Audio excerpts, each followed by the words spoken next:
Good morning. It is 7:05. Welcome to another holiday edition of, well, it's actually Mornings with Bob Marrone. I am Bob Marrone. This is Radio Westchester Live. We are live. We are the station at the New Rochelle train station. Welcome to the program on this Friday, December 26th, 2019. It is 48 degrees. It's going to get up to 51 today, only a low chance of rain. It's going to be, we will have partly cloudy skies, though.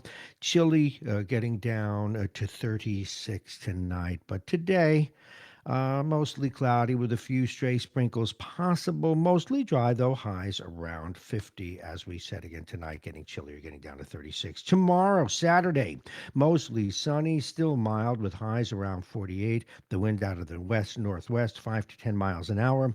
Tomorrow night, partly cloudy with lows around 14 degrees. Did I say 14? 34, pardon me. And on Sunday, cloudy with rain late in the day. The high will be 49. The overnight low will be 42 degrees. And then into Monday, cloudy with periods of rain. The high will be 48 degrees. Let's take a look at our top stories this morning. Fire forces an evacuation of a 4-story apartment building in Mount Vernon. The Boys and Girls Club of New Rochelle could see long-needed renovations. We'll be talking about that this morning. In Mount Vernon, they say some money has been repaid. That was allegedly, we say allegedly, stolen from the water department. It's about time they use that word. Firefighters knocked down a 2-alarm fire in an empty building in White Plains, and the DA's office is going to review cases of a Yonkers detective accused of perjury. We'll be talking with Hezi Aris about that in a little bit. And the Nets won a big game last night with their cross-borough rivals. We'll get to that too. And that's good news for the former Westchester Knicks coach who is taking over. The weather this morning was brought to you exclusively by our friends at United Hebrew of New Rochelle. And they are voted one of America's best rehabilitation and senior care campuses, and it's right here in New Rochelle. Visit uhgc.com.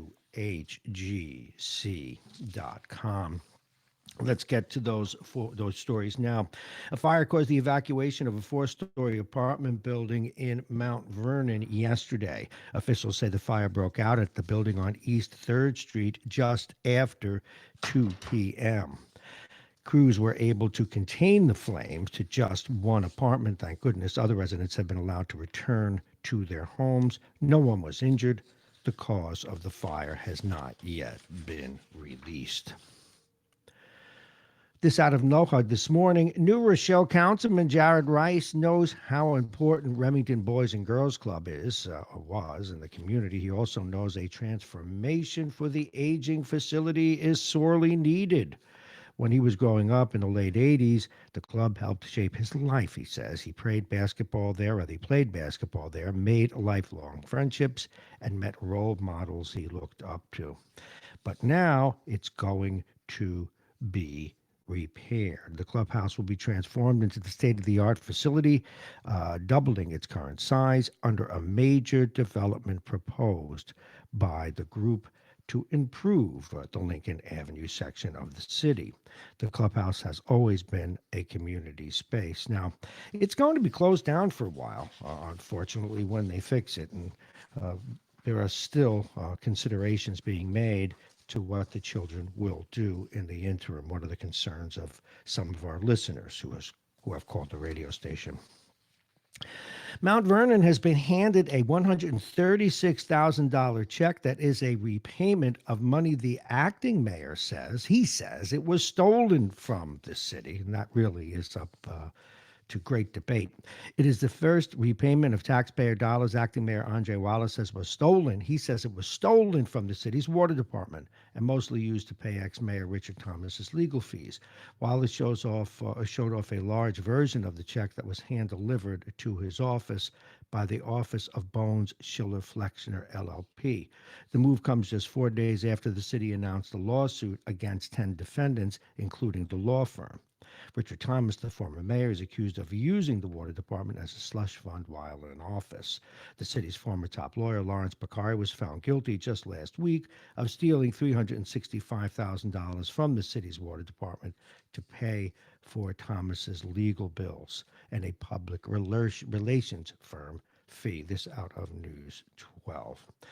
And the mayor, that is the acting mayor, Andre Wallace, says there is one company that decided to come forward and make the wrong right.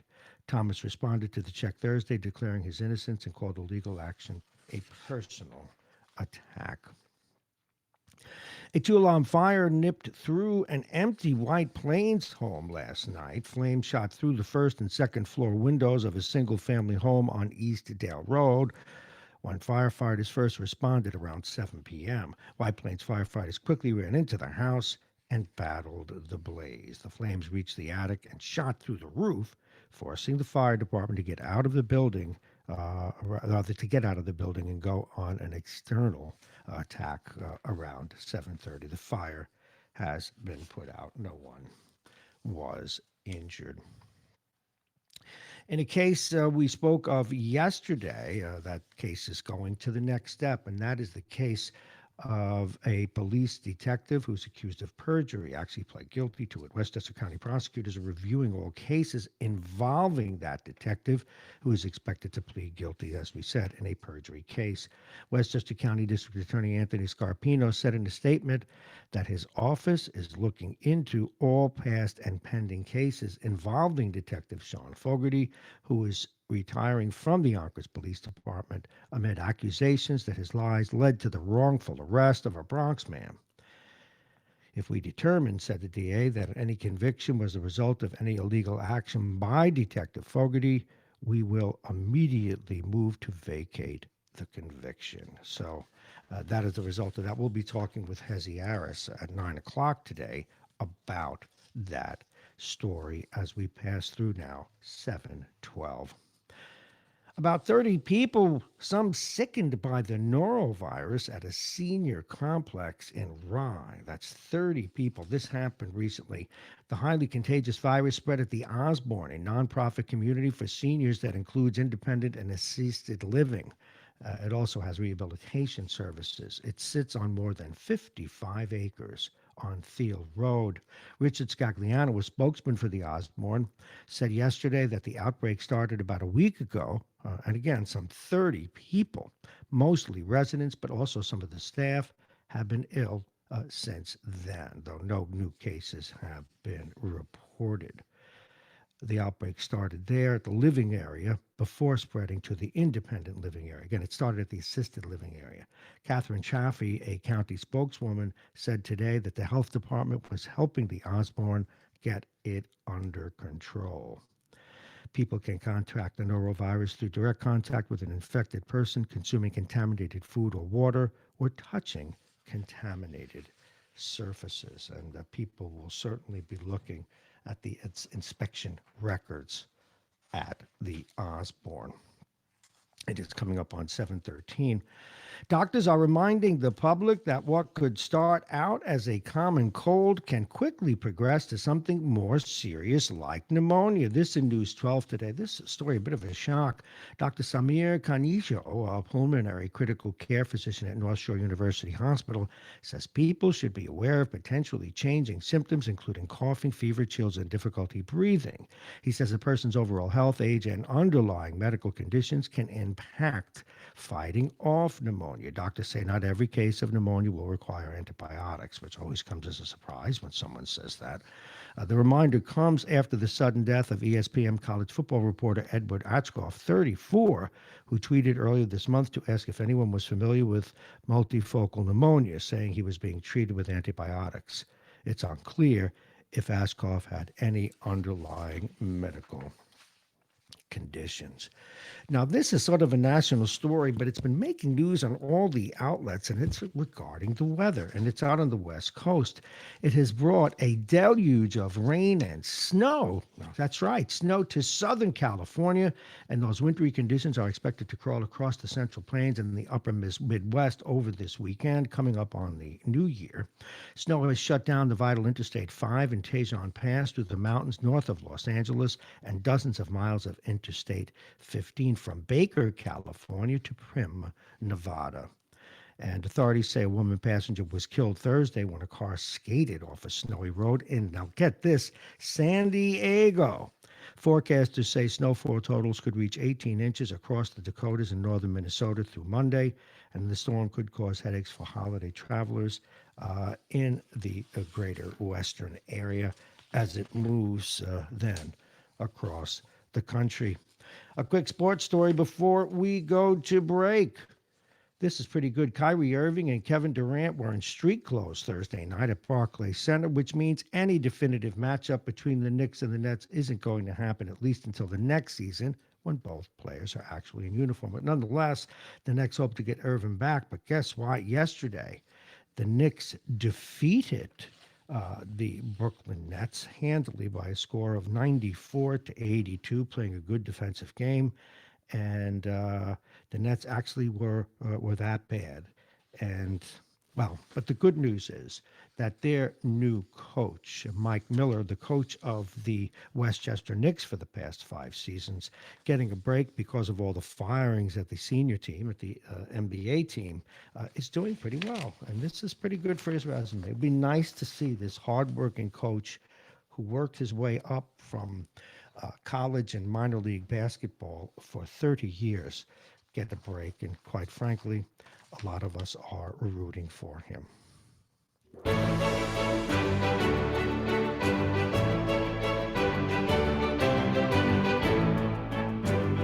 Good morning once again. My goodness. The year is almost over. It is Friday, December 26th, 2019, and welcome. It is 7:17. We're going to start with our guest list very shortly. Welcome to another holiday edition of Mornings with Bob Marrone. I am Bob Marrone. We've been experimenting with starting at 7. Today we're going 7 to 10.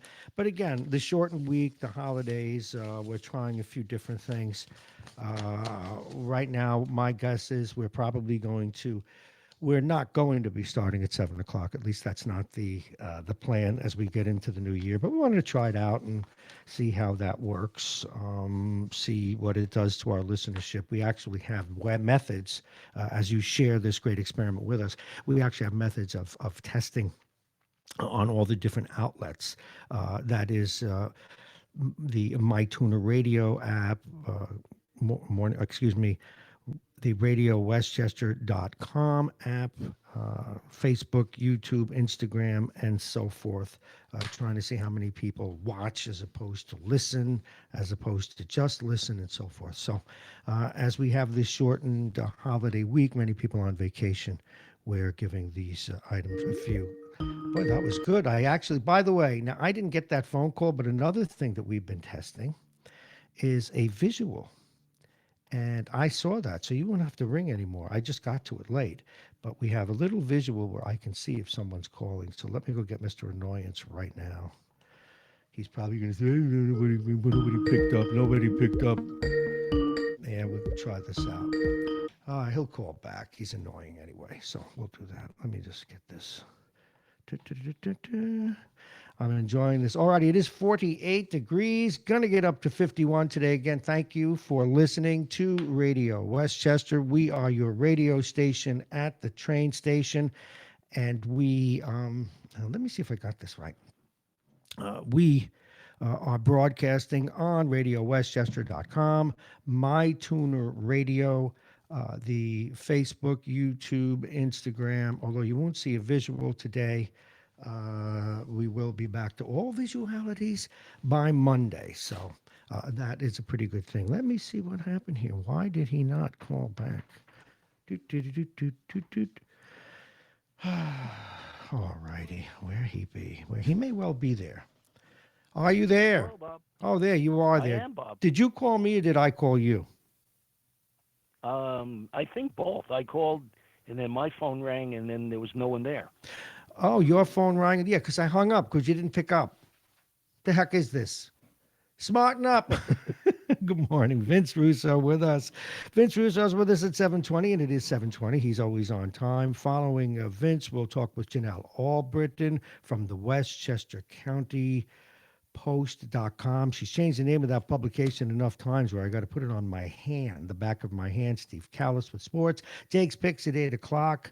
Then we're going to talk to someone about, do you really do, as we asked Vince yesterday, does he have any year and, commitments to make? Dr. Victor Sternberg joins us, and then Hazy Harris. Good morning, Vince. How are you? Good morning, Robert. How are you? It's almost year end. Boy, the end of the year is here. Can you believe that? And by the way, I didn't have to hear. I was able to have a little red light that went off, and I could see that you were calling, but I was reading something, and I caught it out of the corner of my eye. Welcome to the program once again, and thank you for your contributions. Thank you for having me on. Well, no, it's been... Boy, this season seemed to have gone very quickly, with Thanksgiving being so late in the year. There wasn't much time between Thanksgiving and Christmas, and it all seemed to just fly right by. Yeah, can I just mention something? I mean, this is not that we want to pick on you or in any way offend you. Oh, boy. But the distance between Thanksgiving and Christmas hasn't changed in our lifetime. Not true. So is not true. 20, isn't it always the fourth, whatever? No. No. It Thanksgiving is the. We're all listening. You've got people listening. They got the computer right up to their nose. Yeah. It depends on when Thanksgiving falls. Thanksgiving was a week later this year than it was last year because of the way the calendar, goes. Depending on when the last Thursday of November is. So it was late this year. It was a week later than it was last year. Anyway, I just had someone showing me something. I'm sorry. Anyway, I got to get back to this. So what I'm saying to you is, I'm sorry, the production crew. Anyway, let me get back to this. You can't make it up. You can't. Okay. Somebody's showing me something financial in the middle of a conversation. All right, good. Where were we? Yes. No, but if it falls late, but isn't the distance between Thanksgiving and Christmas the same, or was it just like 3 weeks? Well, you're saying instead of a month, it was 3 weeks. That's right. Oh, okay. Because It did seem pretty compressed, didn't it? Yeah. Thanksgiving is the third Thursday in November. So depending on how the calendar changes, so if because of the odd number of days, et cetera, in the year, that day is not going to be the same day every year. So so it was okay. Yeah, No, I'm giving you your just due. So it was. I was late. off. It's late. So I was out of bounds. I was off kilter. I'm sorry. You're right. I was wondering. It did go very quickly. I just thought you didn't know what you were talking about, and just being silly. But I guess not. And hockey had their 3 days off, and it's about time. Yeah, they put that in their contract. Geez, a number of years ago, where the players said, "Hey, we'd like to celebrate the holiday with our families." And, who's going to go to the game on Thanksgiving anyway? What about I'm football? Sure Everybody goes to football games on Thanksgiving. Yeah, football's traditionally played on Thanksgiving. Since football began, they've been playing on Thanksgiving. And I think it's kind of baked into the holiday season that people expect football. As a matter of fact, they changed the pro schedule to have 3 games on Thanksgiving instead of the usual 2 that they used to have. But that's the nature of the sport. People like that. No, I know. And I really don't have a problem with it. I mean, it's good for the players. But one of the things you learn in this business and in other entertainment-related or information industries, You got to work holidays. It's a part of it. I mean, New Year's Eve, there's always a lot of money to be made. And there's Well, extra that's money right. to be I made. think the other thing in hockey is that Canadian Thanksgiving is different from U.S. Thanksgiving. Canadian Thanksgiving is in October. I Yeah, think it's the first week in October. you're headed as the first country, excuse me, to, what was I saying about the folks up in Canada? Their players are going to be a minority soon, if they're not already. I don't know if they're Oh quorum. yeah, yeah. Well, you open up the sport to the whole world, so you've got a huge talent pool to draw from. And Canada's a small country Yeah. in terms of population. It's big in area, but they only have about 25 to 30 million people, which is not a lot for that size country. And the U.S. has been developing more and more hockey players, and the rest of the world. You and I have predicted that way back when they first started playing the Russians, and we said, "Gee whiz, if these guys start coming into the NHL, it's going to be a whole different game." And then you've got players from Finland and Sweden and those Yeah. countries which are traditionally cold, and even countries like Germany and Italy and Japan. There's Well, been but you know players. what the biggest challenge, and this is something that those of us who played in America always knew, that once America got the full bog as it does now, because of the size of the population and the economy and the ability to build rinks, that they would come on strong. And America is just extraordinarily powerful at hockey now. And probably, I don't know if it'll be in our lifetime, but probably within the next 30 years, is going to dominate the sport. Well, That yeah, is my and prediction. Just simply numbers, just simple numbers. It's sure. inevitable. And And what that's what enabled the NHL to expand as much as it did. I mean, Because of that great influx of players and interest around the United States. You've had teams in South Florida, teams in mhm. South California, and Texas, and places like that, where in the past it would be unthinkable to put them on a major league level. They've had minor league teams in those places for quite a while, but to put an NHL team in those places was a little rough. But the sport has expanded so much that they can be supported in non-traditional markets the way they are. And look at just some of the reality of the statistics. You've got a guy, although his dad did play, Hughes is an American. You also have, and he was the first choice, not doing as well as we thought with the Devils, but he certainly will be a superstar. But what is really telling for those of you who are maybe new or relatively new to the sport is Austin Matthews, who is one of the best young players in the world. He's now it's one of the top guys in goals. Maybe he's third in goals this year, fourth in goals so far. He is a Mexican American, half Mexican, half Anglo, and he grew up in Phoenix, Arizona. Just think about that. Yeah, yeah. Well, that's right, and the expansion of the sport, in the United States has resulted in a lot of minority players. Hmm. In the past, the black player was almost unheard of because, again, Canada didn't have very many black people. Hmm. So, with the United States expanding hockey the way it has, you're going to see, more players of non-white ethnicity playing. One of my favorite players, as you know, is PK Subban, who is Canadian. Although he's kidding, Because most of the black players in the league right now are Canadian. But there are one of the issues is, and it's a geoeconomic one, is money. It's a very expensive sport to play. I mean, to sign definitely an expensive my sport. grandson made travel hockey, which is great because it's elite and it's very hard to play travel hockey, whether it's double A or triple A.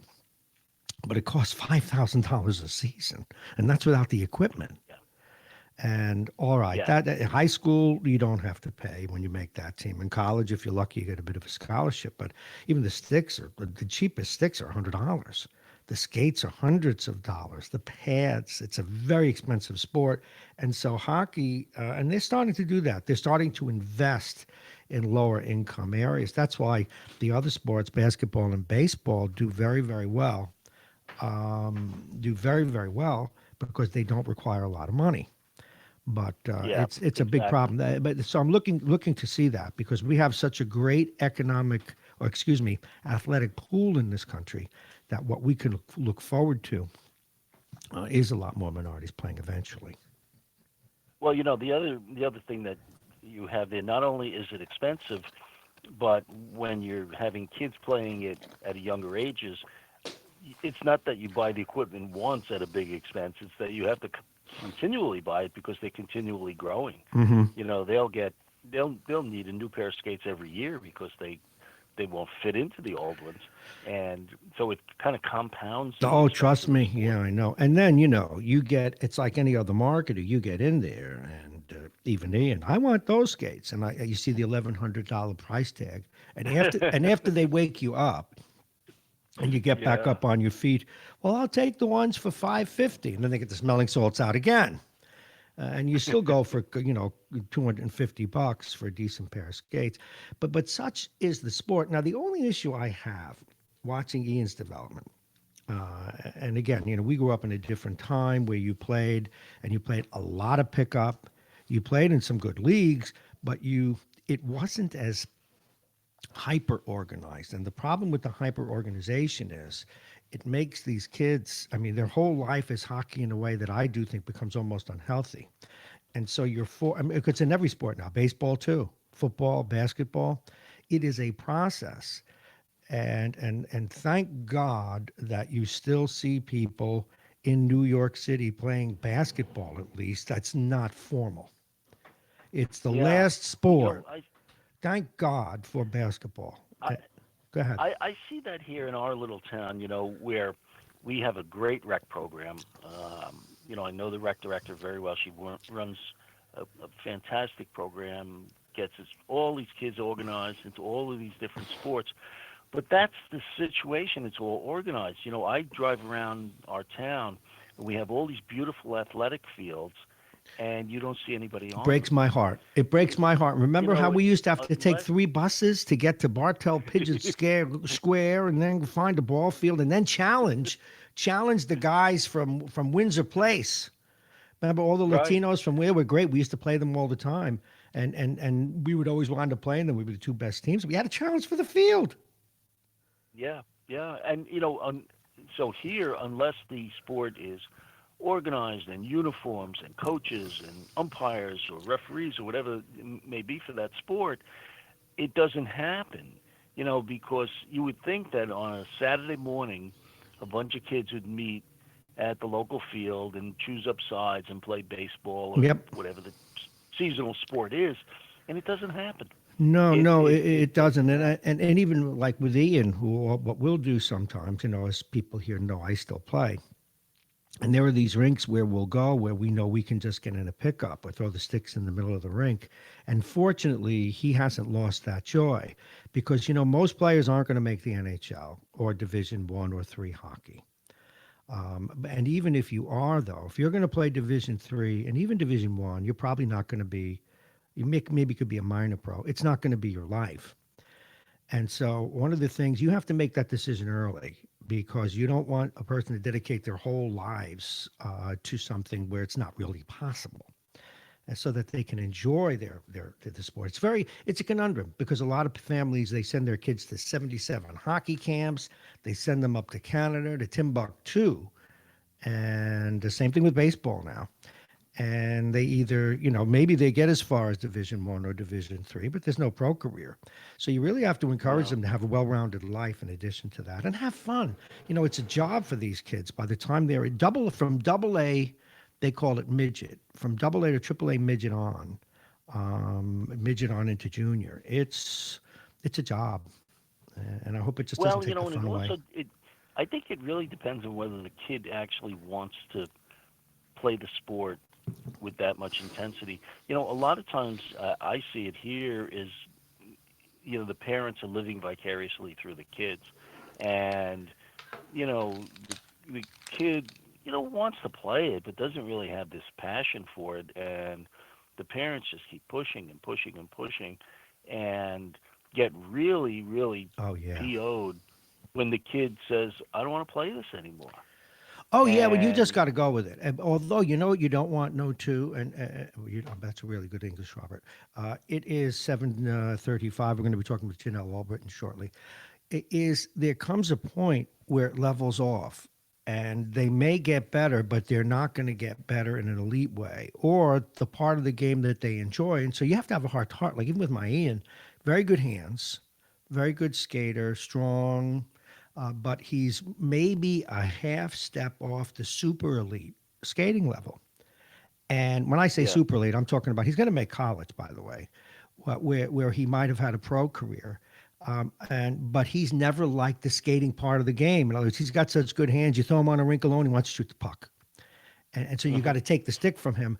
But you don't want to be putting him through endless skating drills if that's not his future.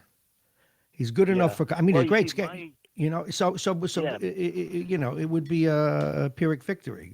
You'd be a great skater, great, but I mean, he still is a great. But you know what I mean? It's all relative, and when you Well, have to my look at it. nephew. Yeah, go ahead. Yeah, my nephew is the same age as Ian. He's not as good a player as Ian is, and he plays on a JV team, Hmm. in his high school. But he would be content to just play pond hockey, But to that's get out fine. there and knock the puck around and skate and all that. But And that's that's fine. that's the yeah, that's the level that he really is at. See, And Ian's goal is realistic. He wants to play division get to a Division 3 program. He already has one scholarship to play mhm, hockey for one school, but he knows he's not going to be certainly a major league player at this point. Even though if you looked at him, wow, he's really good. It's so tough to make. So he's very realistic about it, and he was also very realistic. He played as hard as he could. But he loved it. His was generated by the love of the sport, and that's the best part. Not being a yeah, job. yeah, So yeah, it's listen, true. I wish you a very happy end of Christmas week. Thank you for participating in our holiday shows. We will talk to you again on Monday, young man. Vincent Russo, Okay, Robert. everybody, and he talks Have a about great weekend. everything and anything. Thank you so very much. That is Vince, the public official from another state who weighs in on just about everything, including the time of day. We're going to get a hold of Janelle Albritton, and then we are going to talk with uh, Steve Callis after that. But first, we want to line her up. Now, what happens is I call them and they call me. And let me see what's going on here. I've got to get better at this, I suspect. All righty, we do have to share the weather with you. It's 48 degrees. It's warm. It actually feels warm. And it's getting up to 51 today. Mostly cloudy with a few stray sprinkles are possible. But then it'll dry up this afternoon. Highs around 50, as we said. Tonight, partly cloudy and chilly with lows around 36 degrees.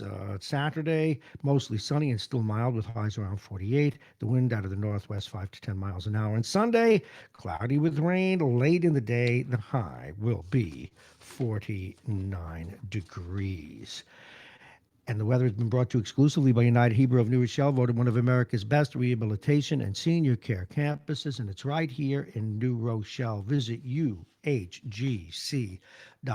And the top of the hour was brought to you by our friends at United Hebrew of New Rochelle, a top rated campus of senior care. Visit uhgc.com. Aging Issues Radio, the law firm of Pena and Khan, Dominic's Fine Cigars, and plug-in virtualreality.com. I'm Bob Marrone. Thank you for listening to Radio Westchester. You can listen on radiowestchester.com, MyTuner Radio, Facebook, YouTube, Instagram, and Periscope. We're also available now on iTunes. And as we ratchet into the new year, we're going to have so much programming and so much radio. And we're probably going back to, well, certainly by the 1st, we'll be back to 4 hours, if not Monday.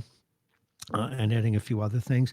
We may occasionally shorten the 9 o'clock hour. We're experimenting with a few things, and we will look forward to your feedback. And you can send that to us at bob@radiowestchester.com. And let me see if I can get our caller on the phone. They did pick up. Okay, the line is ringing. The line is ringing. They picked Good up. morning. Good morning, Janelle Albritton. And let me reset. We called you because we missed your call. Thank you so much. Janelle Albritton is the managing editor, the publisher of I got to get this right, Westchester County Post.com news outlet. She also has another one, the Mount Vernon Post. She is a videographer, a public health professional. She helps people in prison. She helps people with their health. She's also a jazz singer. If she does any more things, I will use half of what we call a hit in radio. Her visit on accolades. First of all, Merry Christmas and Happy New Year coming up, although we'll get a chance to do that on New Year's Eve. Janelle Albritton, welcome to the program. What's going on? Are you publishing? What are you doing? Do you take a break? What I love about these holidays is it gives me time to get stuff done, and I know people aren't going to ask me or expect much, so I might be able to get ahead of a few things this week. Same thing here. Always working, trying to keep it in balance. You know what I mean? Yeah, I do. Same thing with what we're doing here. We're trying to keep it in balance. We're using this week to experiment with a few things, and later in the day with other shows and different time frames. It's been fun. It's been interesting, and I know exactly how you feel. It's kind of like reset time. Now, I have noticed, and this I find this intriguing. We were talking, you may have heard us with Vince, talking about being a very talented athlete and maybe going to college, but then looking for work and or perhaps going on to the pros. If one area is tougher than athletics, it's show business. Now, I've been there. I've heard you sing. I'm aware of your background. How lucky do you have to be able to just do show business for a living?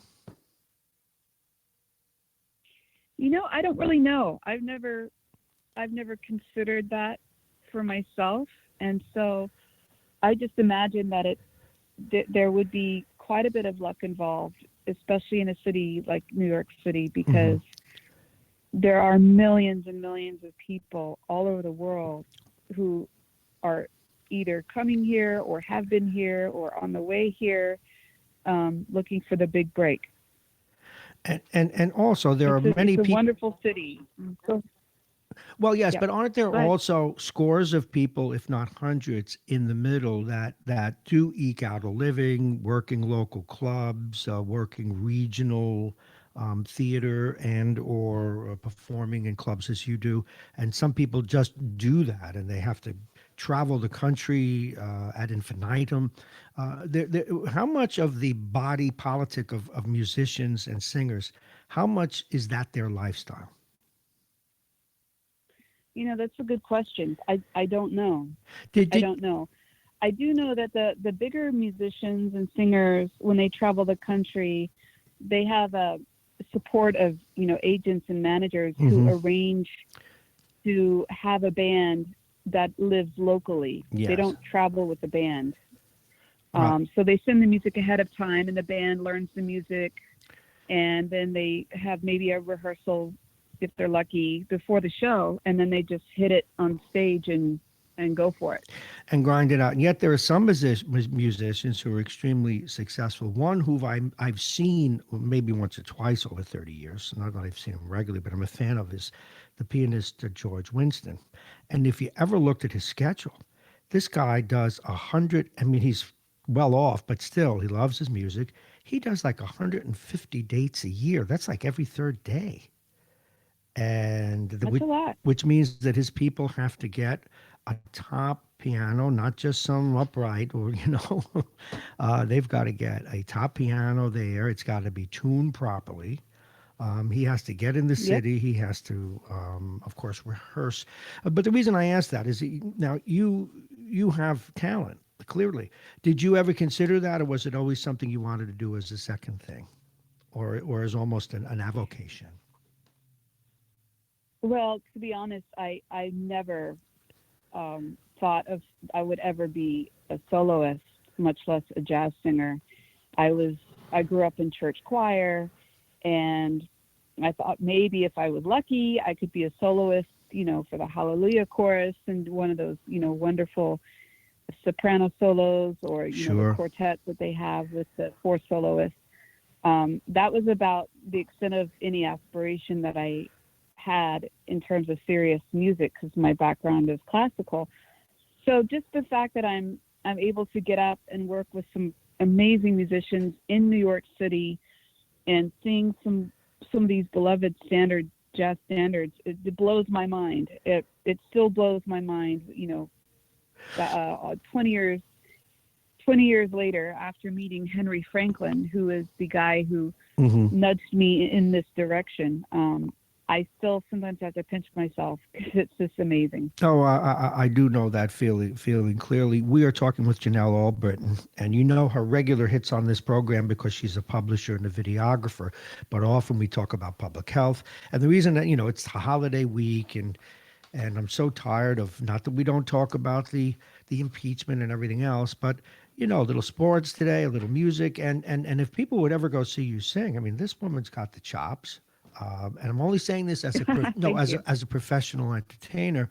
You're attractive. Your clothes are nice. You know how to make an appearance on stage. It's a nice package, and it's interesting as someone in radio and someone who has been involved in organized sports to see what that climb is, to observe that effort. Now, for you, it has been. It hasn't been your prime career.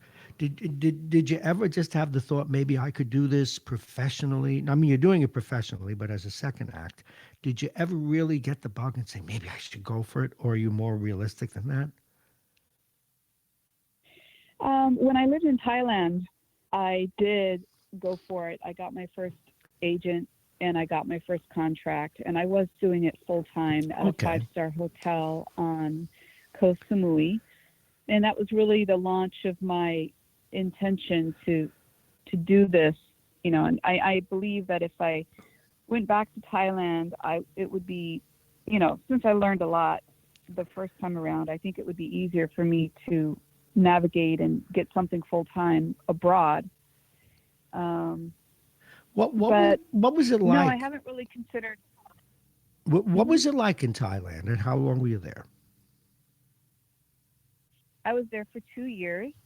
I was there for surgery. I had a 4-inch diameter uterine fibroid that I didn't trust anyone in California or the United States to take care of for me. So I had a retired obstetric surgeon friend. Back up. Who was back and forth. And listen, I'm in the news too long. I'm in the news too long to let that just fly by with an okay. Now, we have some of the best surgeons, or ostensibly do, here in the United States, some of the best medical care. You chose to go the route of what they call medical tourism. What was the specialty? What was your concern? Tell us why you did that. Well, I actually had interviewed a couple of surgeons in California, and I just wasn't comfortable with them. One of them wanted to inject me with hormones and give me a synthetic menopause to shrink the tumor.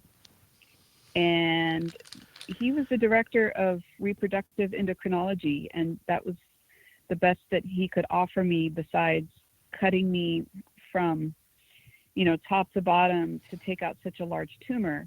And the thing is that he was a former colleague of my advisor, of my retired surgeon friend, my friend was frustrated because he kept saying all they need to do is just do a small 2-inch C-section cut, go in, pull it out in pieces, stitch everything back together, and it'll be fine. They don't need to cut you, an 8-inch vertical cut. And so he was back and forth to Thailand because he was semi-retired. And while he was there on one of his trips, he interviewed several surgeons at a couple different hospitals, and he convinced me to go for it because, you see, in California, when a woman signs consent when anyone signs consent for surgery, but when a woman signs consent for this type of surgery to remove a fibroid that's in her uterus, she's also signing away permission for the surgeon to do a hysterectomy. And the patient has no recourse to sue because she already signed the release. So I wasn't comfortable with that. I wanted a guarantee that I would come out of the procedure fully intact, with a myomectomy, which is the medical term for removing just the bits that are not supposed to be there. Oh, okay. Hysterectomy, Gotcha. taking out the uterus. Well, wouldn't out of a hysterectomy, though? So I went to Bangkok. Janelle, wouldn't a hysterectomy have been called for had they found your partner in crime is calling up? Would it not have been necessary had there been any malignancy? Then you would have approved that, would you have not? Maybe. I mean, they didn't know. They hadn't done any kind of pathology, and it takes time. Fortunately, 2 weeks after my surgery, I got an all clear from the pathology lab. Well, that's good. Now, what now? So you go there for the surgery, and you stayed 2 years. What made you stay? Was it the culture? Did you like it? You fell in love. I could tell now. Yeah, she fell in love, folks.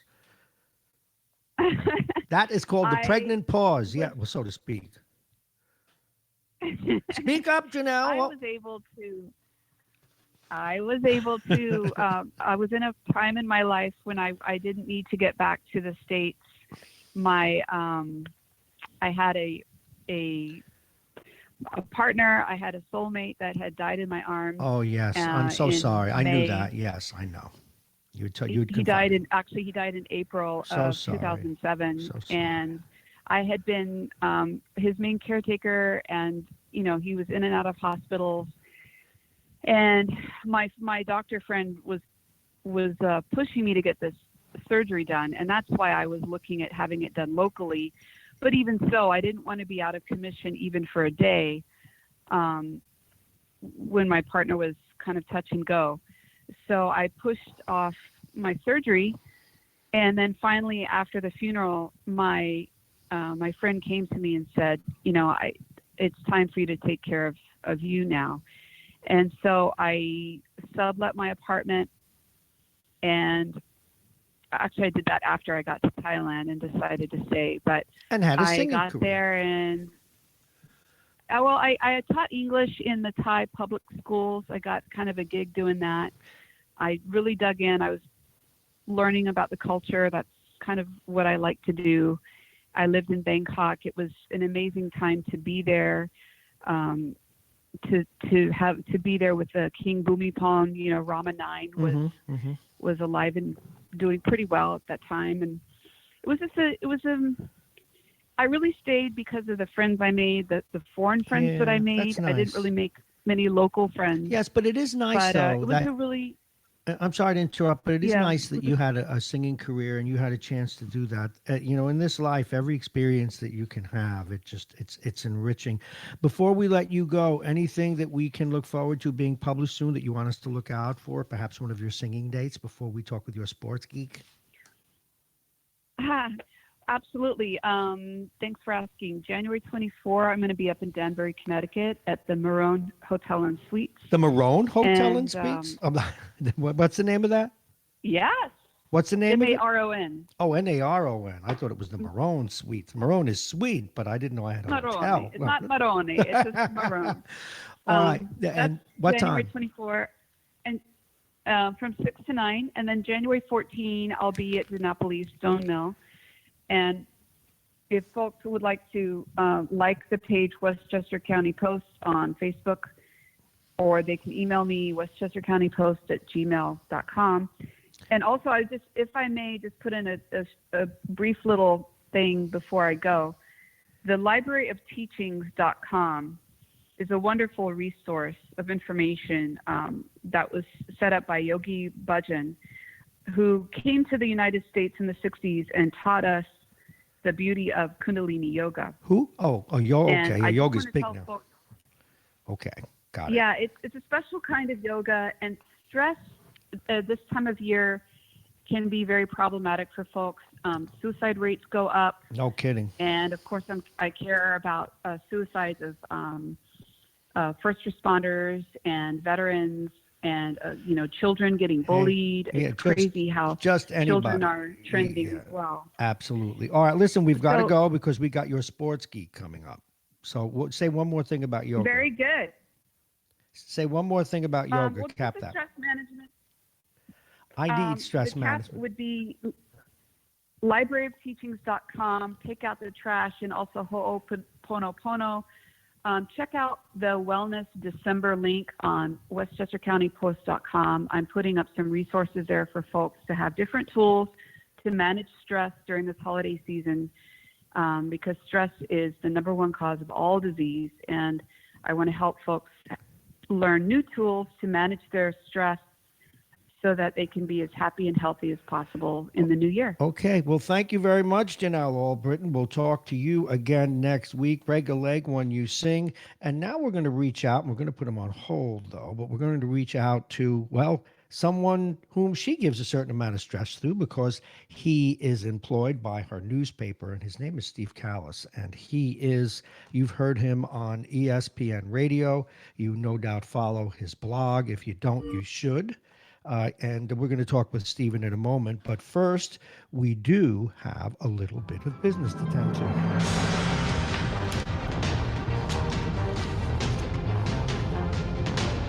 All right, let's take a look at the weather. And the weather is brought to you exclusively by United Hebrew of New Rochelle, voted one of America's best rehabilitation and senior care campuses, and it's right here in New Rochelle. Visit uhgc.com. It's 48, getting up to 51. It's actually a little muggy, believe it or not. And the forecast, though, for today, because of the mugginess, it's mostly cloudy, a few stray sprinkles are possible, mostly dry, highs around 50 degrees. Tonight, partly cloudy and chilly with lows around 36. Tomorrow, mostly sunny and still mild with highs around 48. The wind out of the west-northwest, 5 to 10 miles an hour. Sunday, cloudy with rain late in the day. The high will be 49 degrees. The overnight low will be 42. And as we get into Monday, cloudy with periods of rain. The high will be 48. And the bottom of the hour is brought to you by our friends at United Hebrew, a top-rated campus of senior care. Visit uhgc.com. Aging Issues Radio, Aging Issues Management, the law firm of Pena and Khan, Plug-in Virtual Reality. And remember, that's pluginvirtualreality.com. When we have the grand opening, when the new train station with all its Uber technology, including ours, is unveiled, we will be giving away free experiences during that time. Then, of course, Dominic's Fine Cigars. We'll be hearing from them again in a little while. Dominic's Fine Cigars, a great package of cigars, Padrons and more. They're located right over here on Boston Post Road in Larchmont. They bring you Jake's Picks of the Week. And now we go to the aforementioned Steve Callis. He's been on the radio. He is the editor, the sports editor for the Westchester Post. I got to get it right. The WestchesterCountyPost.com. Janelle Albritton is the managing editor and publisher with whom we just spoke. Again, Steve is a great broadcaster, a good writer, and we'll see what else he's done that we can have you tap into. But now he's ours. Good morning, Stephen. How are you?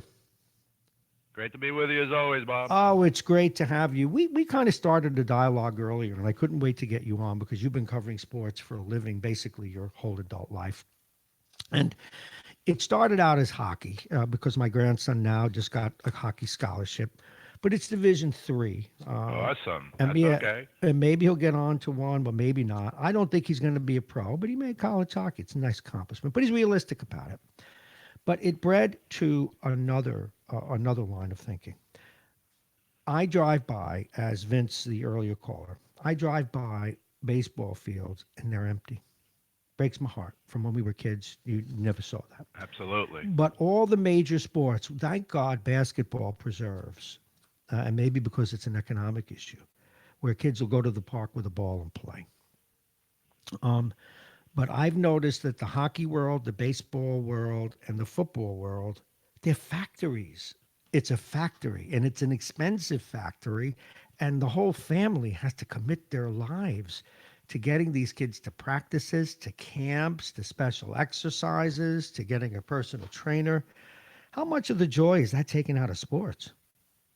Well, I think it has taken the joy out of sports. As you know, when we were kids, all we did was go out and play. I mean, we really didn't have video games, for example. There were so many other things you can do.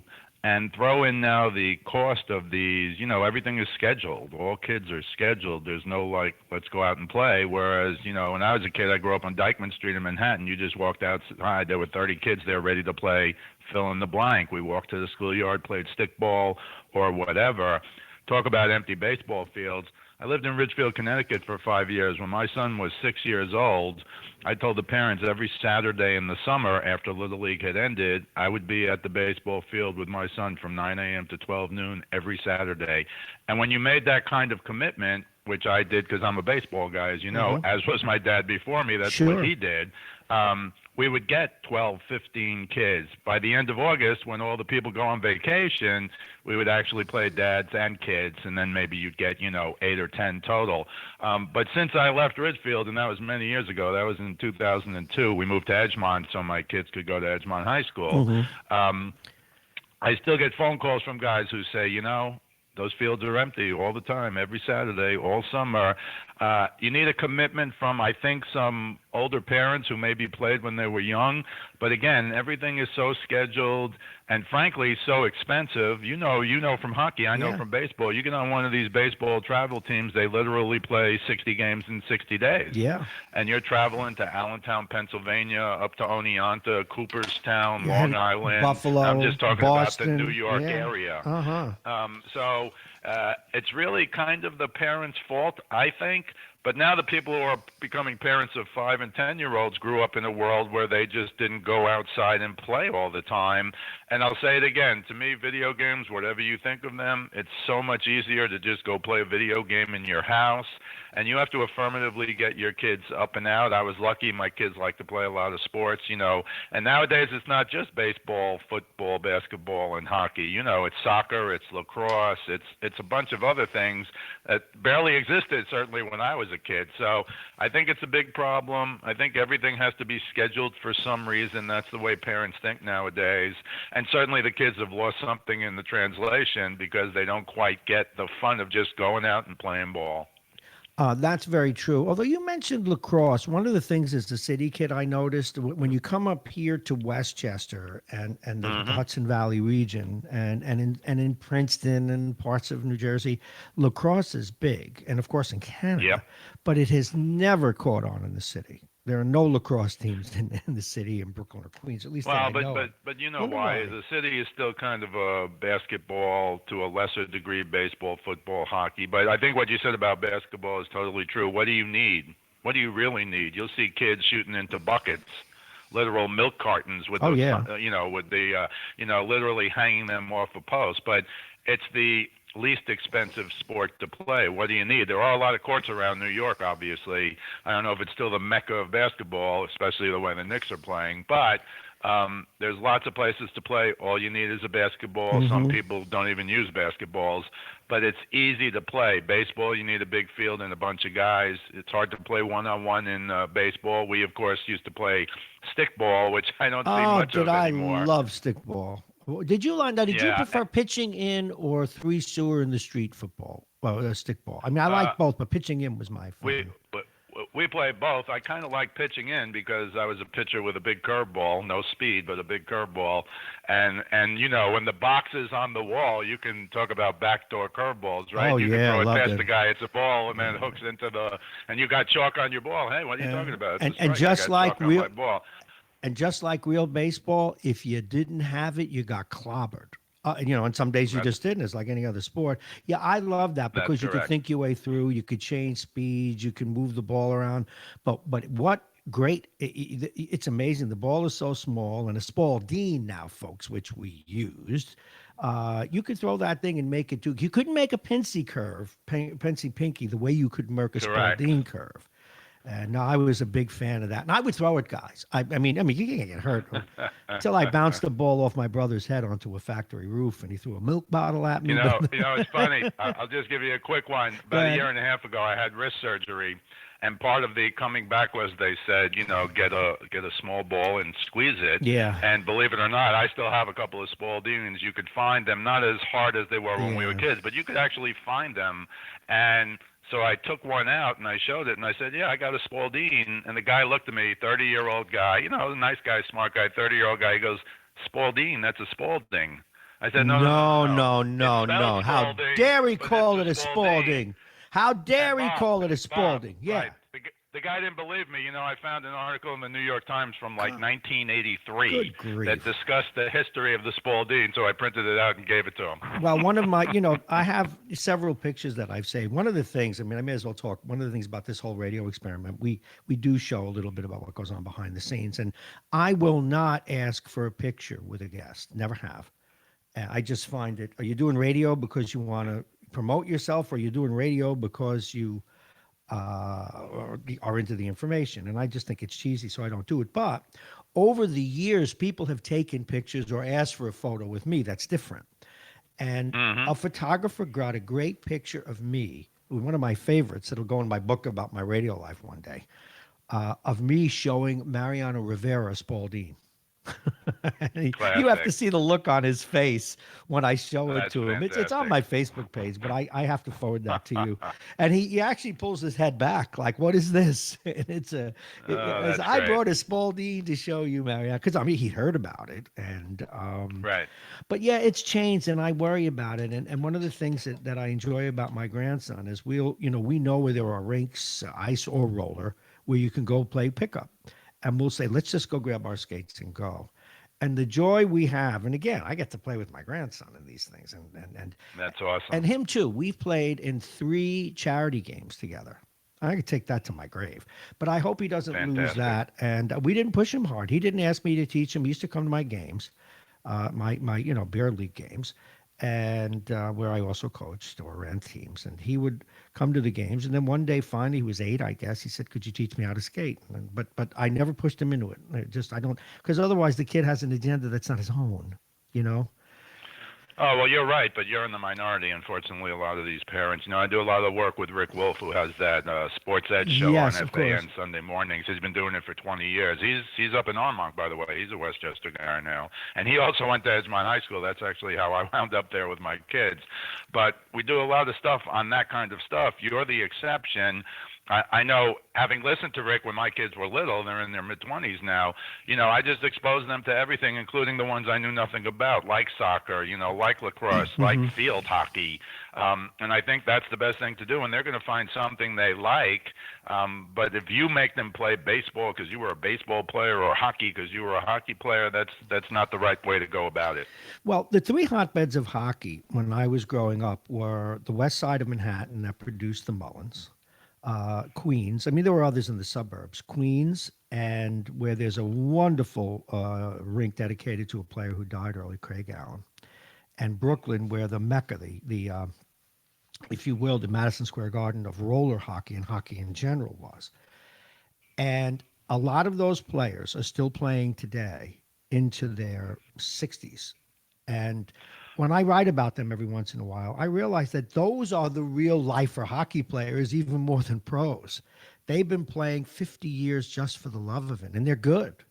And they're good, and they still. Well, Bob, you know about the Mullins brothers. Their father was the Zamboni guy at the Old Garden. Yeah, I know. So they got access to ice time we never got. And I also told you both of the Mullins went to Power Memorial, which is my high school. Yeah. And I know Joey's in the Hall of Fame. I think Brian should be or will be. No, he doesn't have quite the stats. And he won't make. He made the U.S. Hall of Fame. Brian, who we know better, Brian, as you recall, had a hole in his heart and was taken out of a practice. But he later played with us. He played, in fact, I'm kind of proud. I was the first of us old New York hockey players to turn 50. Well, Dennis, actually, this goalie, was older than I was, but the first skater. And Brian and a bunch of guys, they had a walker made of wooden hockey sticks for me on my 50th birthday. Oh, that's great. So it was pretty cool. We couldn't get it in the car, though. One of the guys brought it in a truck, and I couldn't get it in my car to take it home. But the sad thing is that was 19 years ago. But anyway, my point is, though, that these are hockey players. It almost defines them. They have their careers, but it defines them. It still is. Yep. They're playing for the love of the game, and it's a beautiful thing to see. And some of these guys, my goalie was Joe Mullen's coach. It's Wow. In fact, Joey started out as a goalie. So. Anyway, I just want to move on to one more thing before I then go to my picks of the week, and that is, we did the story this morning, and it has a local twist. The Knicks beat the Nets yesterday, and there's a story within a story here of this guy, Mike Miller, who coached the Westchester Knicks right here for 5 years, coached Division 12 basketball, minor leagues, right. in Oshkosh. And after 30 years, here he is, 55 years old, getting an NBA break. It's a beautiful story. How could you not root for this guy? No, you have to root for him, and frankly, the Knicks are playing better without a whole lot of talent. I mean, they have a lot of complementary guys. If you drop two superstars in there, they'd be really good, but they don't have the superstars. But, Julius Randle has been a good player for a long time. The big center, Robinson, is an up-and-coming young player. But I still think sometimes they're doing it with smoke and mirrors. You know that stat from last night. I assume you talked about it. The Nets scored 8 two-point field goals. They were 8 for 28 from 2, 13 for 50 from 3. And the 8 field goals are the lowest amount of field goals ever in a game since 1950, if you can imagine that. Wow. Wow, I didn't realize that. Oh, my goodness. Yeah. But now I've watched this guy. I've watched him when I was doing pregame shows for the Westchester Knicks for a while. And I have watched him unusually working with the players at the shoot-around, constantly working. What a concept, huh? Coaching. Oh, man. No, but like guys that had a little trouble pulling up and taking the three, he had this one guy in practice, must have taken 50 of them. I mean, he just worked them to death, and that's the way it should be. That's old school. You know that, Bob. That's old school. So, listen, before we go, what gigs do you have coming up that you want people to know about?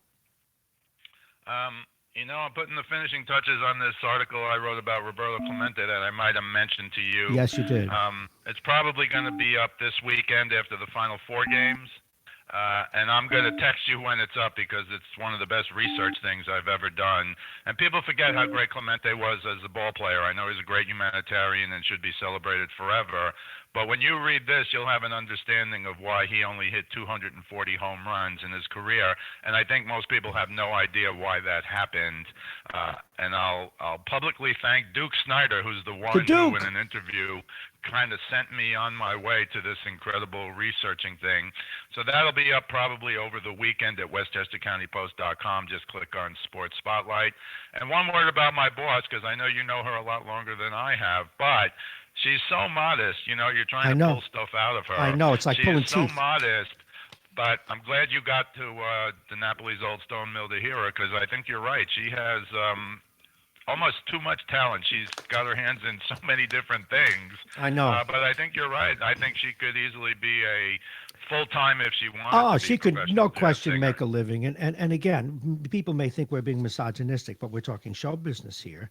She's very attractive. She makes a great presentation on stage. She dresses well. It's quite a package. And I'm glad that you gave her the credit that she's due. And she's going to be mad at you, but then you have to deal with it, not me. Hey, great job as always. Steve Callis, when are you on radio this weekend? I'm going to be on in Philly tomorrow. I just don't know when. I do a podcast with Joe Stazak from ESPN Philly, which will also be up at westchestercountypost.com. We do it every Friday, and then he tells me his schedule for the weekend, and we get an hour, okay. I'll put it up on Facebook, 97.5 The Fanatic in Philly. And frankly, there's no football season in New York every year. It seems like forever now, Bob. So I have to go down and talk about the Eagles, but I'm cool with that. Go Birds. All right. Thank you very much. Steve Callis, everybody. And now we're going to go to one of our very own. He is, of course, the great Jake. Jake, the purveyor. He's got a crystal ball. He's brewing. We're getting him now. He's brewing his picks of the week, Jake's picks of the week, and they're brought to you by our friends at, and I got to get my notes out. What am I doing here? Where are my notes? I get so excited when I get this. We do these picks of the week. Jake, his record is much better. And the picks of the week are brought to you by Dominic's Fine Cigars, a very fine purveyor of cigars, padrones, and more. They're located right here on Boston Post Road in Larchmont. Good morning, Jake.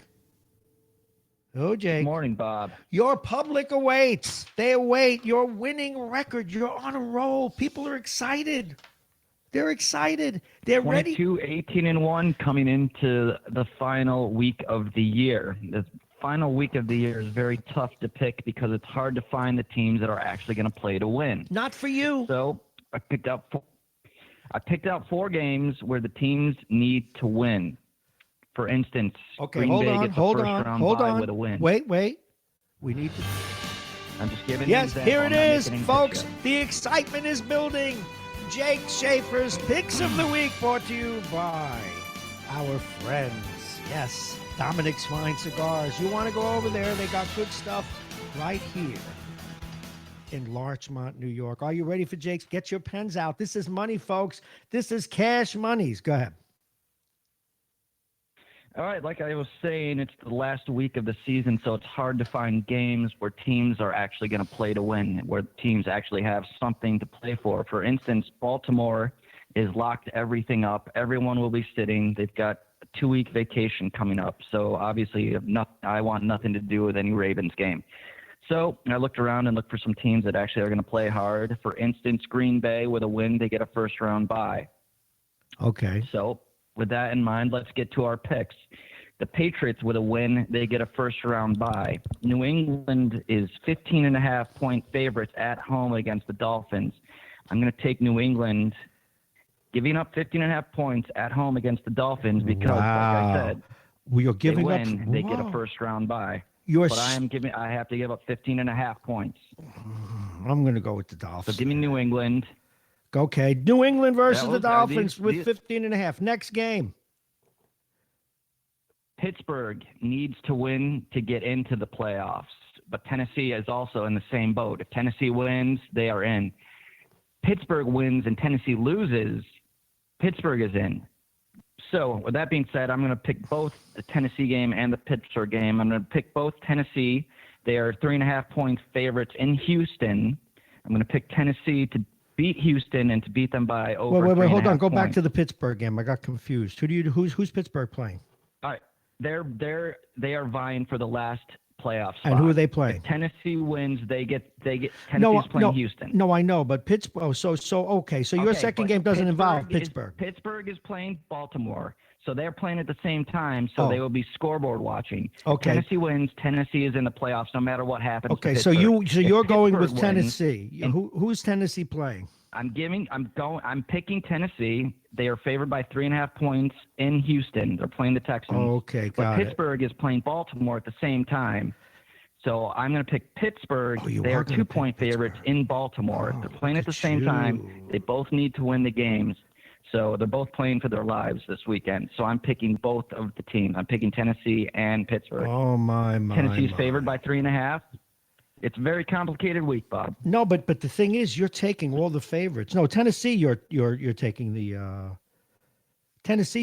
underdog. I'm taking Tennessee is favored, and Pittsburgh is favored. Well, I'm taking both of these teams. Wow, you're going to start out nervous. All right, what's your fourth game? The fourth pick of the week by Jake Schaefer. All right, this could be interesting. Philadelphia, again, playing for their life. The Birds. They lose, I think they're out.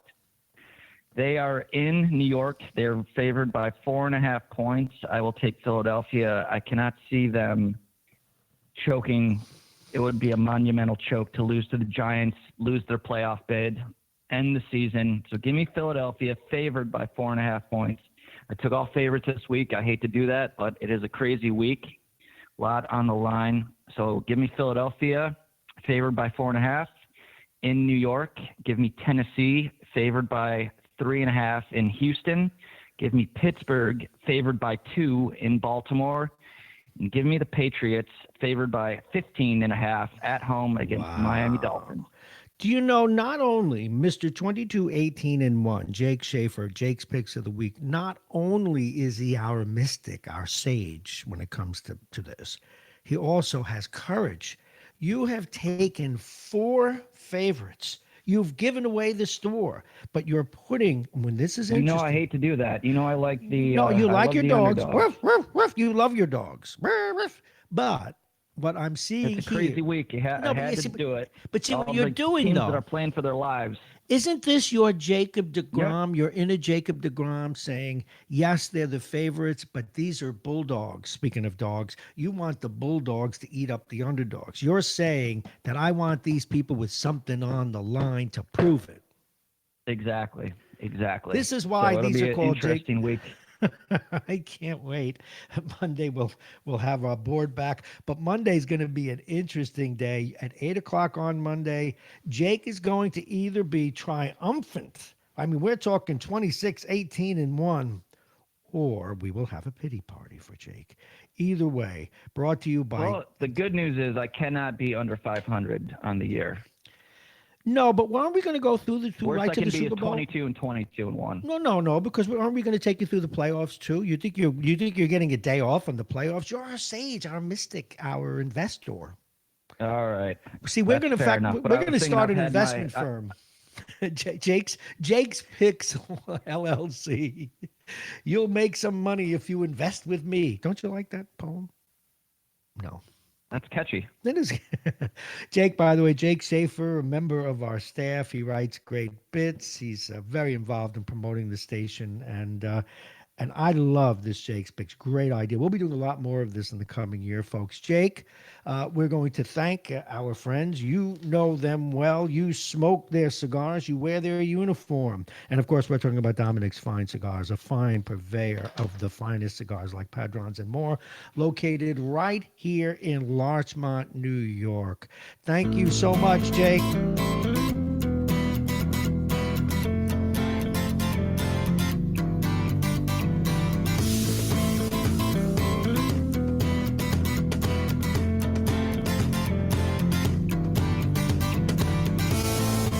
All righty, we changed gears a little bit. We are getting these other folks on the phone. Let's see. They're saying they're unavailable, but we will continue to call them. We gave them a 4-minute cue. And let's talk about what we're going to do. Bianca Jade is on hold. She's a TV host and lifestyle expert. She's also known as a misfit from her online fitness destination. Now, as you know, we're coming up in a couple of days on the new year, and many of you will make commitments to lose weight, to get in shape. And so that's why we have her joining us, and they're saying they're unavailable, even though they tried to call us. So let's see why that happened. Why did I lose? I lost what I wanted. We're going to be right back. We got a little technical glitch. It happens.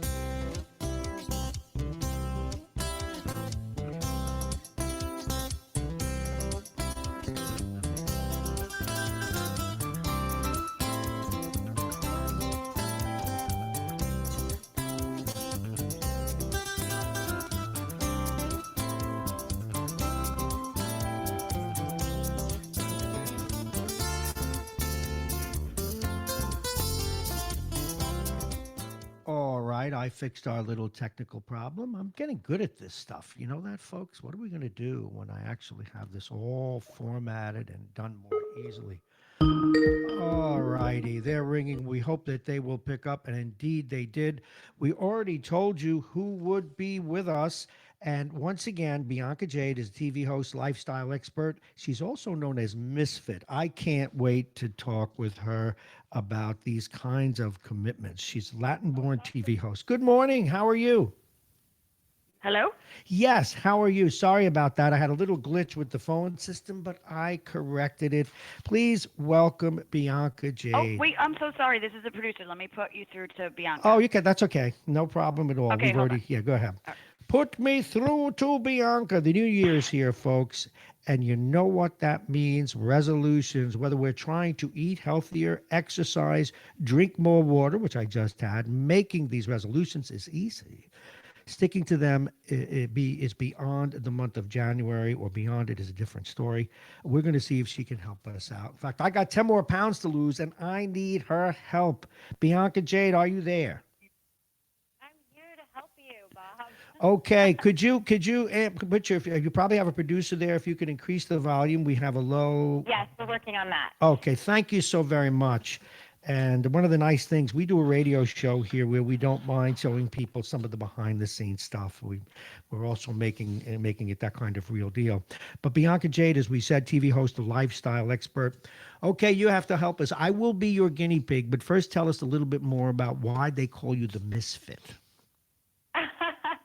Well, Misfit is actually a name that I gave myself when I started blogging about 13 years ago because, you know, that's when pen names were really big, and I thought, hey, I'm a Ms, and I love fitness, I love health and wellness, and, you know, that's why I'm here to share some really great tips to start us off strong for the 2020 New Year. Okay, now I'm going to be a guinea pig because if I use someone else, they'll say I fat shame them or whatever. Oh God. I'm a middle age or upper middle age now, closing in on 70 hockey player, pretty decent shape, but I lost 20 pounds because as I get older, I need to lose weight or the puck has to get slower. I can't. I wanted to lose 30 altogether. I've plateaued after 20. Help me. That's my commitment to lose the other 10, maybe by March. How do I do it? I hear you. Help. I hear you completely. And you know what? Losing weight is really the most popular resolution that people make year after year, and that's because it's a difficult thing to commit to. Man. But I like where you're at because you have that positive vibe, and I want to tell everybody, listening, that you can succeed as long as you don't expect overnight success. I think everybody wants to see results yesterday, and that's why they give up. So, things just don't work out that way. What you have to do is make specific resolutions and really set attainable goals. So you got to plan for bumps in the road, where things aren't just going to happen right away, and stay committed to eating healthy and to having a good exercise regimen. So things like walking 30 minutes a day. I know, you've got the athletic side of you, but carving out enough time that it actually feels like work and it doesn't just, feel like making your bed. It should feel challenging. Also, to complement a healthy diet and fitness program, we always have to do something a little extra. So I definitely suggest checking out Riduzone, a nature-based weight management supplement. What's it called? Riduzone. Say that again. Riduzone. Riduzone? Riduzone, yes. This is a non-GMO. This is really important for health-conscious people. Non-GMO, gluten-free, nature-based supplement. And it contains natural metabolites like olive oil that your body already produces. So what happens is it works to boost your metabolism in a non-jittery, non-bloating way, so you actually feel good. And it helps to cut down on all those food cravings that we have throughout the day, especially during the holidays when it's cold outside. Okay. And there are cookies around. Let's get real. You know what I'm talking about. Let's get real. I'm going to give you two things that happen. Number one, I have get real my with big me. weakness. No, you are getting real with the solutions, and I know you've been on Dr. Oz and everything, so we love what you do. Mm-hmm. I have a weakness you. for potato chips. Okay. And I know that they're bad for me, and generally I eat well, but let's take yesterday. Stress-filled, doing a lot of work in the studio, okay? Been very busy. It was a late night. And on the way, going to sleep, before I went to sleep, I stopped by this very nice restaurant. And it wasn't me, but I heard from the kitchen, Bob, it's chicken parm. We have it tonight. Bob, it's chicken parm. It was like the invasion of the locusts. I broke down. It was calling you. It knew your name, huh? It was, and it was wearing very nice things, very short skirt and everything, and I just fell victim. What do I do about those urges? Well, that's the food craving, So it's really about taking proper supplements, but also working out in a healthy. I like to say the healthy balance. I know that's kind of like cliched and we've heard it before, but when you're eating right and exercising, in a balanced way, you're not going to feel overly hungry, or overly fatigued or that kind of thing. It won't, if you're working out and you're eating the right things, you're not going to have those sudden, insatiable sugar cravings. And sugar is really our downfall. And I don't know about you, but it sounds like you like salty things. Yes, I do. When I'm having my cravings, I go to the sugar zone. And that's actually the worst place to go to. But sodium also is not the best because what it does is it makes you bloat. Because sodium takes all the water in your body and doesn't let go of it, doesn't flush it out. Oh, I know, I know, and I take blood pressure medicine. I shouldn't do it. But now the problem, and I want you to talk to this if we haven't taken too much of your time because it really troubles me for some people. Absolutely not. I've got family members, and most of them are women. I'm going to be blunt. That, for example, my own daughter once pried a piece of chocolate out of my mouth because it was the last one in the box. How dare you? What is it about chocolate and some people? I say women, but it's a generalization. Men too. Why? What is the craving for chocolate that has my daughter near homicidal? Well, I think everybody has their, their weaknesses, and chocolate is a common weakness for a lot of people. But I wouldn't oust chocolate from, from your options of sweets, because dark chocolate has really great antioxidants in it. So it's not a bad thing to have a piece of really dark chocolate every so often. A lot of people say have a piece before you go to bed. It's like it's like wine. A glass of wine has antioxidants. So I'm never going to tell you not to eat dark chocolate, but milk chocolate is a lot of sugar. White chocolate also I would recommend staying away from. So let's talk about another health trend, which I feel like a lot of men kind of like steer away from this, but skincare. Are you working on your skincare, Bob? Excuse me. Yeah, you know what? I because I play hockey, I have my feet are callous and dry. But no, I don't. But I should. But I certainly need to put something on my feet. It's like I have leather soles, but they're feet. Well, the product that I want to share with you and your listeners. Will it help my is feet? Called you could put it on your feet, but it's actually designed for your face. Oh. And this is why I'm actually really excited to talk to you about this, because a lot of people overlook facial skincare, and it's really important as we age, as we maintain ourselves, which becomes increasingly more important over the age of 30. And one thing that doesn't go away as you age is acne. It affects millions of people nationwide at every age. I'm still getting acne. And the best way to tackle that is with a skincare regimen like CeraVe's. They have a really great foaming cream cleanser that tackles acne, and a resurfacing retinol serum that's wonderful for improving skin texture and getting rid of all those marks and scarrings and enlarged pores that acne can bring. So I really like this combination of skincare. It's wonderful. You can buy it, at most stores, drugstores. I've seen it all over the place, but you just have to really recognize that name of CeraVe. Okay, CeraVe. Now, and will it help? CeraVe.com, Will it help the bags under my eyes when I get up to do morning radio? Absolutely. The resurfacing serum is really great for getting in those new skin cells. So the bags under your eyes, the dry skin patches, all of that is really something CeraVe is great at. And you can find more information on CeraVe's line of products at CeraVe.com. And the supplement that I was talking about earlier, which is nature-based, called Ridazone, can be found at ridazone.com. Well, I like that, and I like the way you wrapped it up. I want to remind people, you've seen her on TV. You've seen her with Dr. Oz. She's Bianca J, TV host, a lifestyle expert. She calls herself a misfit. She's obviously anything but. Cornell, educated, creative art director, copywriter. Oh, my God, you did your research. Is there anything you don't do? Oh, by the way, thanks to you, I'm going to get a lot of emails now. Now, we've been for the I stream the show. No, but most of the time I stream the show. But you brought up, Bob, do you take care of your face? Do you know how many emails I'm going to get that he has a face for radio now? Do you realize that you did that to me? Listen, thank you very much. One more time, tell us where we can get this information. Ridazone.com and CeraVe.com. I wouldn't steer you wrong. Thanks so much for your time today, Bob. I appreciate it. Thank you, and you're welcome anytime. Somebody, folks, that's one of those guests that we say gets it. She knows that if you're going to sell a product, and she had a product, let's face it, to promote.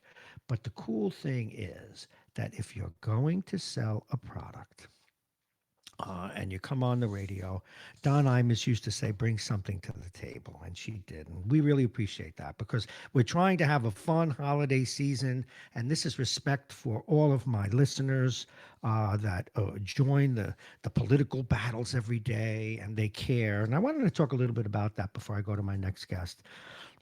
As we wind up the year, and we're experimenting a little bit with the show, because it's a slow week, relatively slow listener week. But every once in a while, I'll get a call or I'll get a text and say, Bob, that caller was rough on you, or you were rough on that caller. Well, one of the things we're trying to do here, and one of the phone rigs we're working on, is to get more than one caller at a time and put you in queues, and it's all going to happen.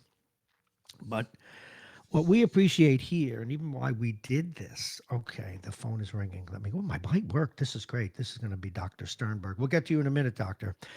Is we need dialogue in this country. And I've often kidded. I was talking with Vince off air yesterday about a couple of the callers, Tom, of course, Anthony, and in some ways Anthony in particular, and Mitch and Lorraine.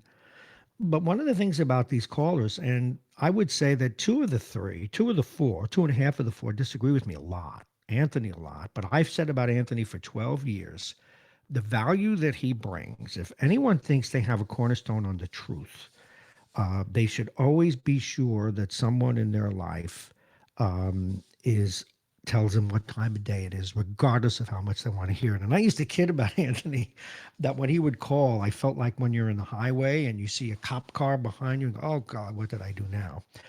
But what I want you to take from this is, now there's a guy I would trust with my children's lives, but yet we fight like Cameron tongues. But that's what we'd like to see happen here in the rest of the country.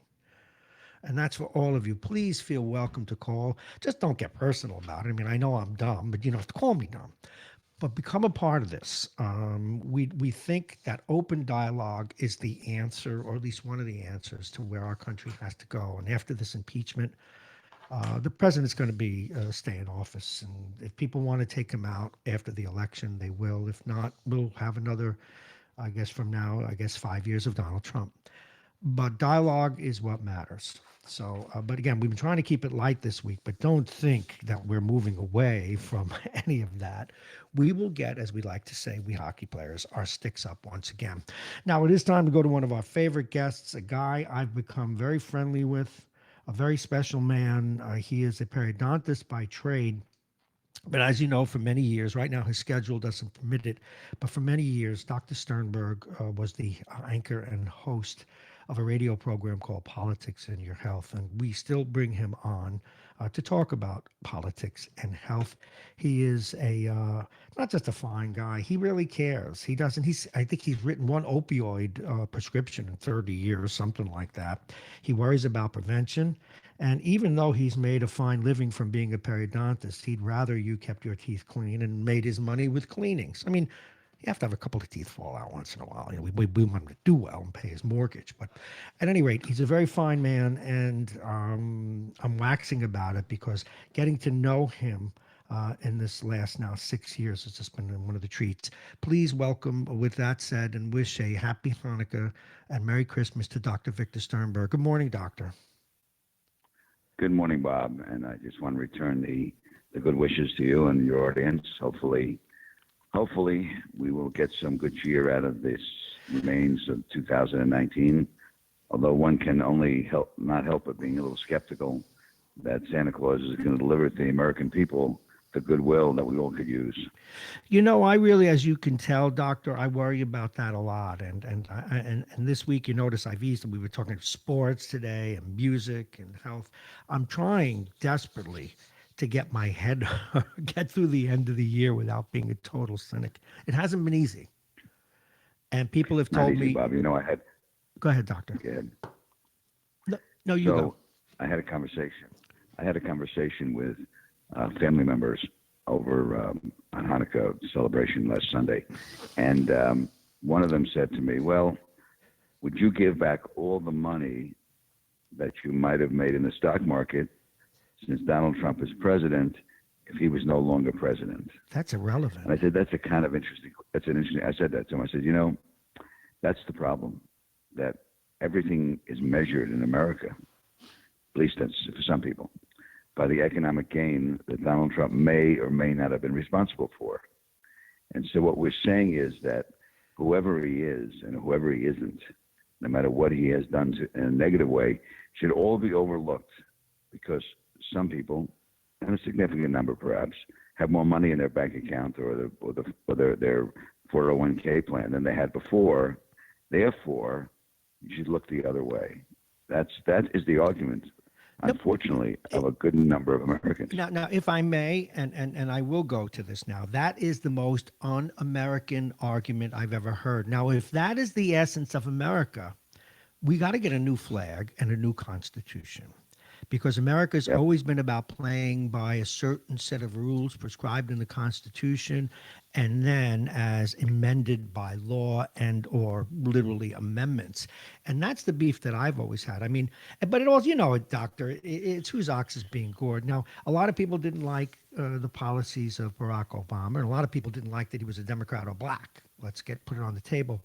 But here's a guy who had his faults, but who marshaled us through the worst crisis economically we've had since the Depression. And people are going to go nuts. They're going to call me now, but I'm not taking any calls right now.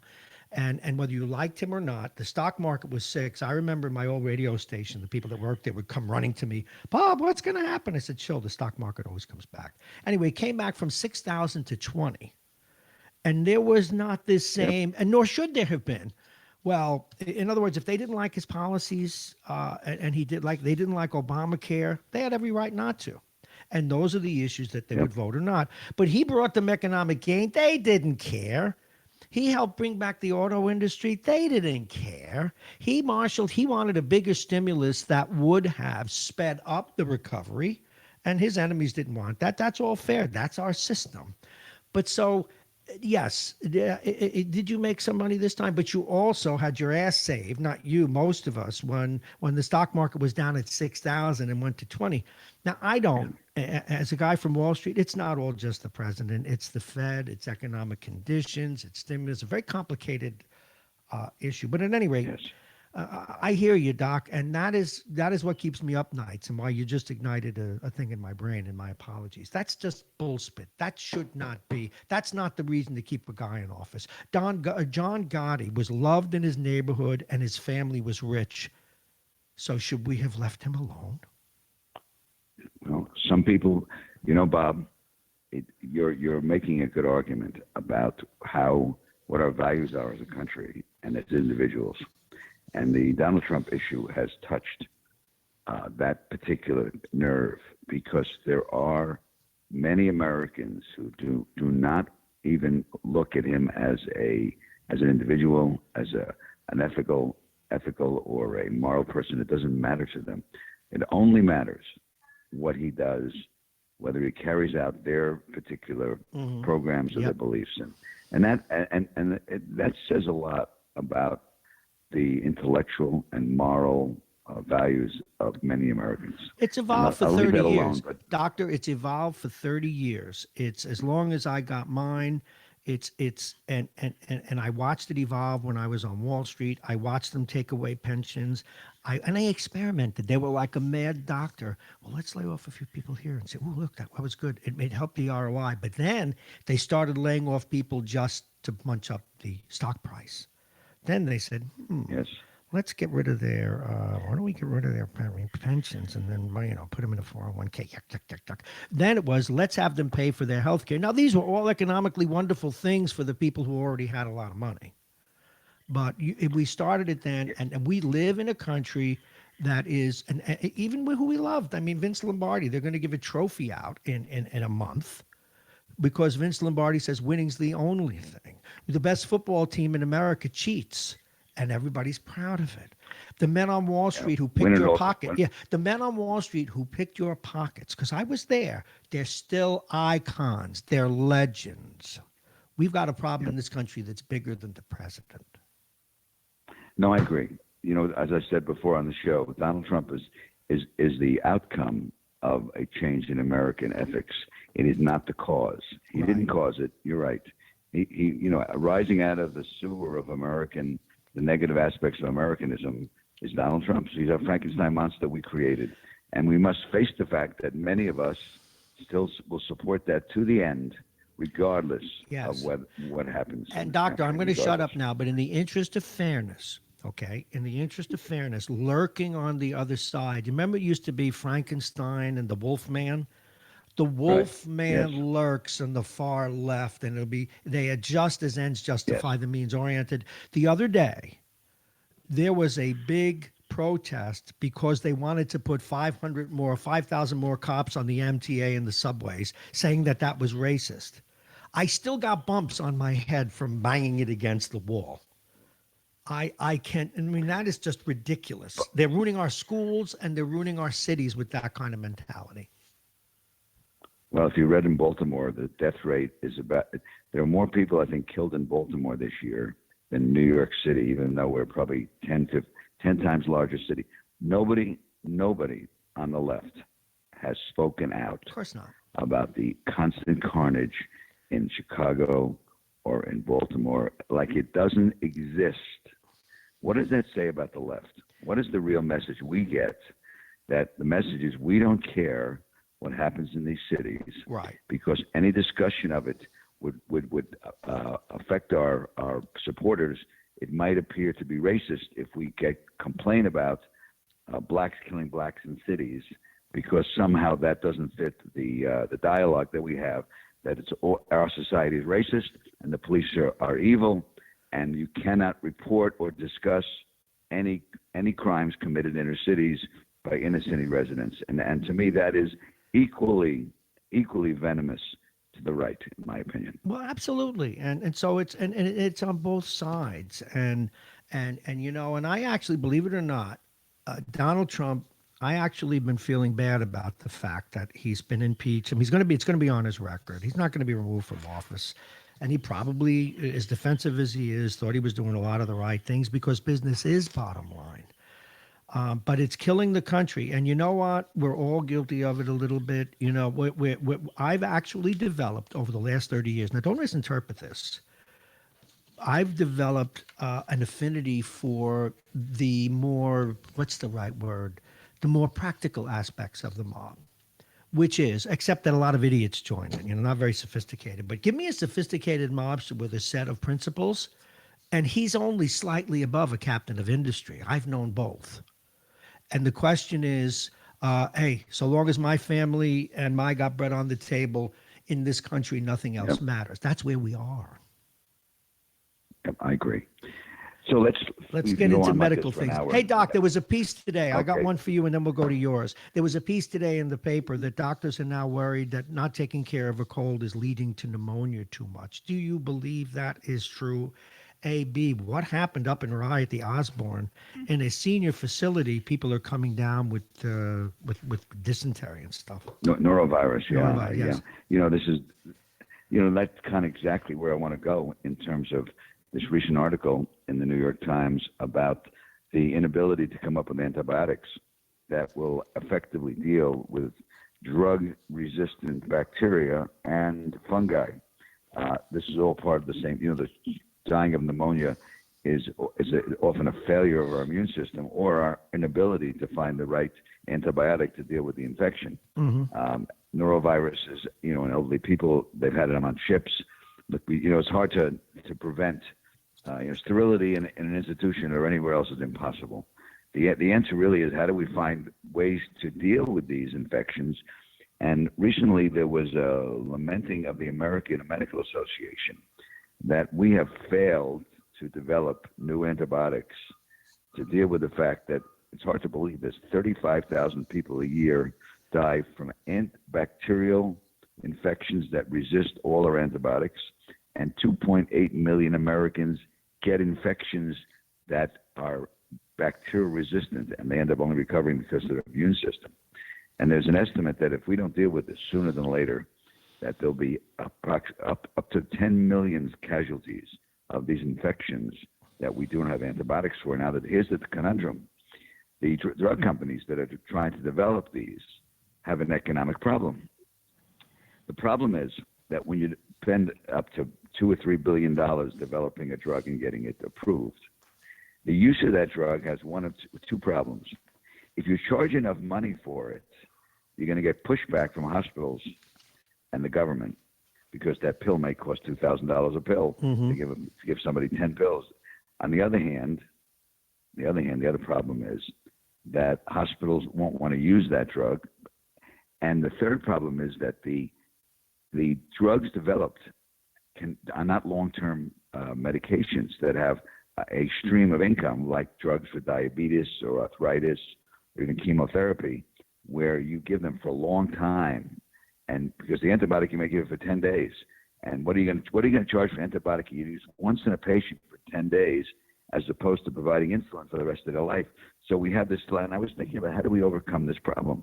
And it seems to me this is a national existential threat to our survival if we have people dying of these type of resistant infections.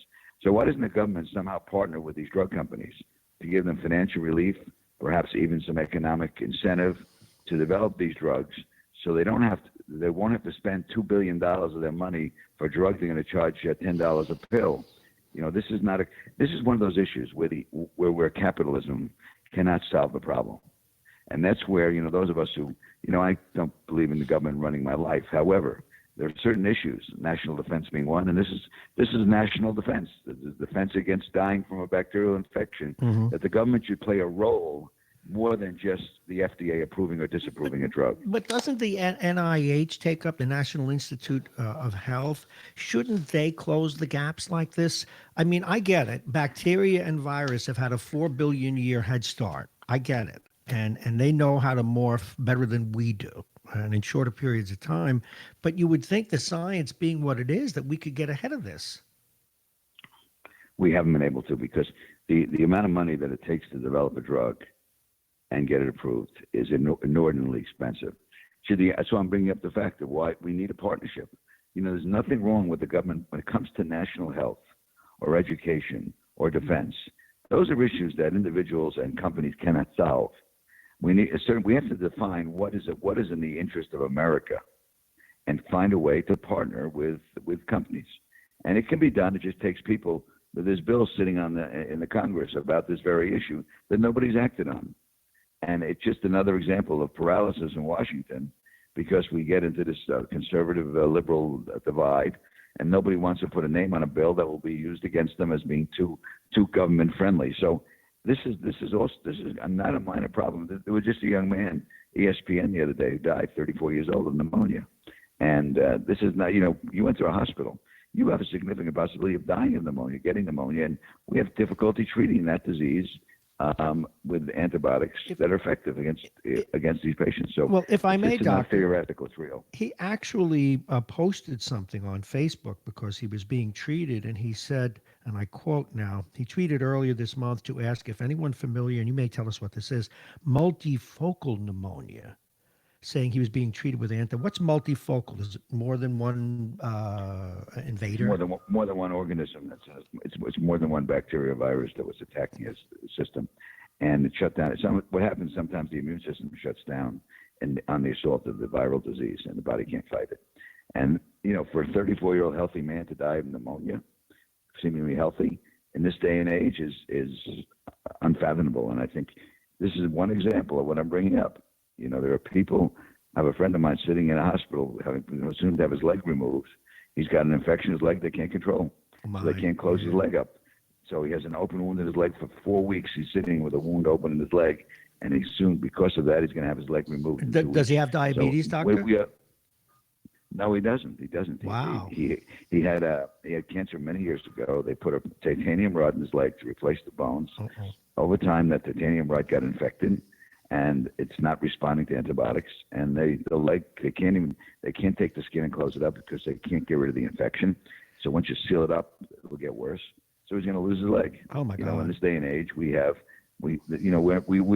in some respects made great advances, but unfortunately, we have a long, long way to go. And another thing I want to bring up, Bob, that's interesting that happened last week. That was good news, but it makes me very angry it took so long. Yes. We raised the age of selling tobacco for someone selling a tobacco to a young person from 18 to 21. Yes.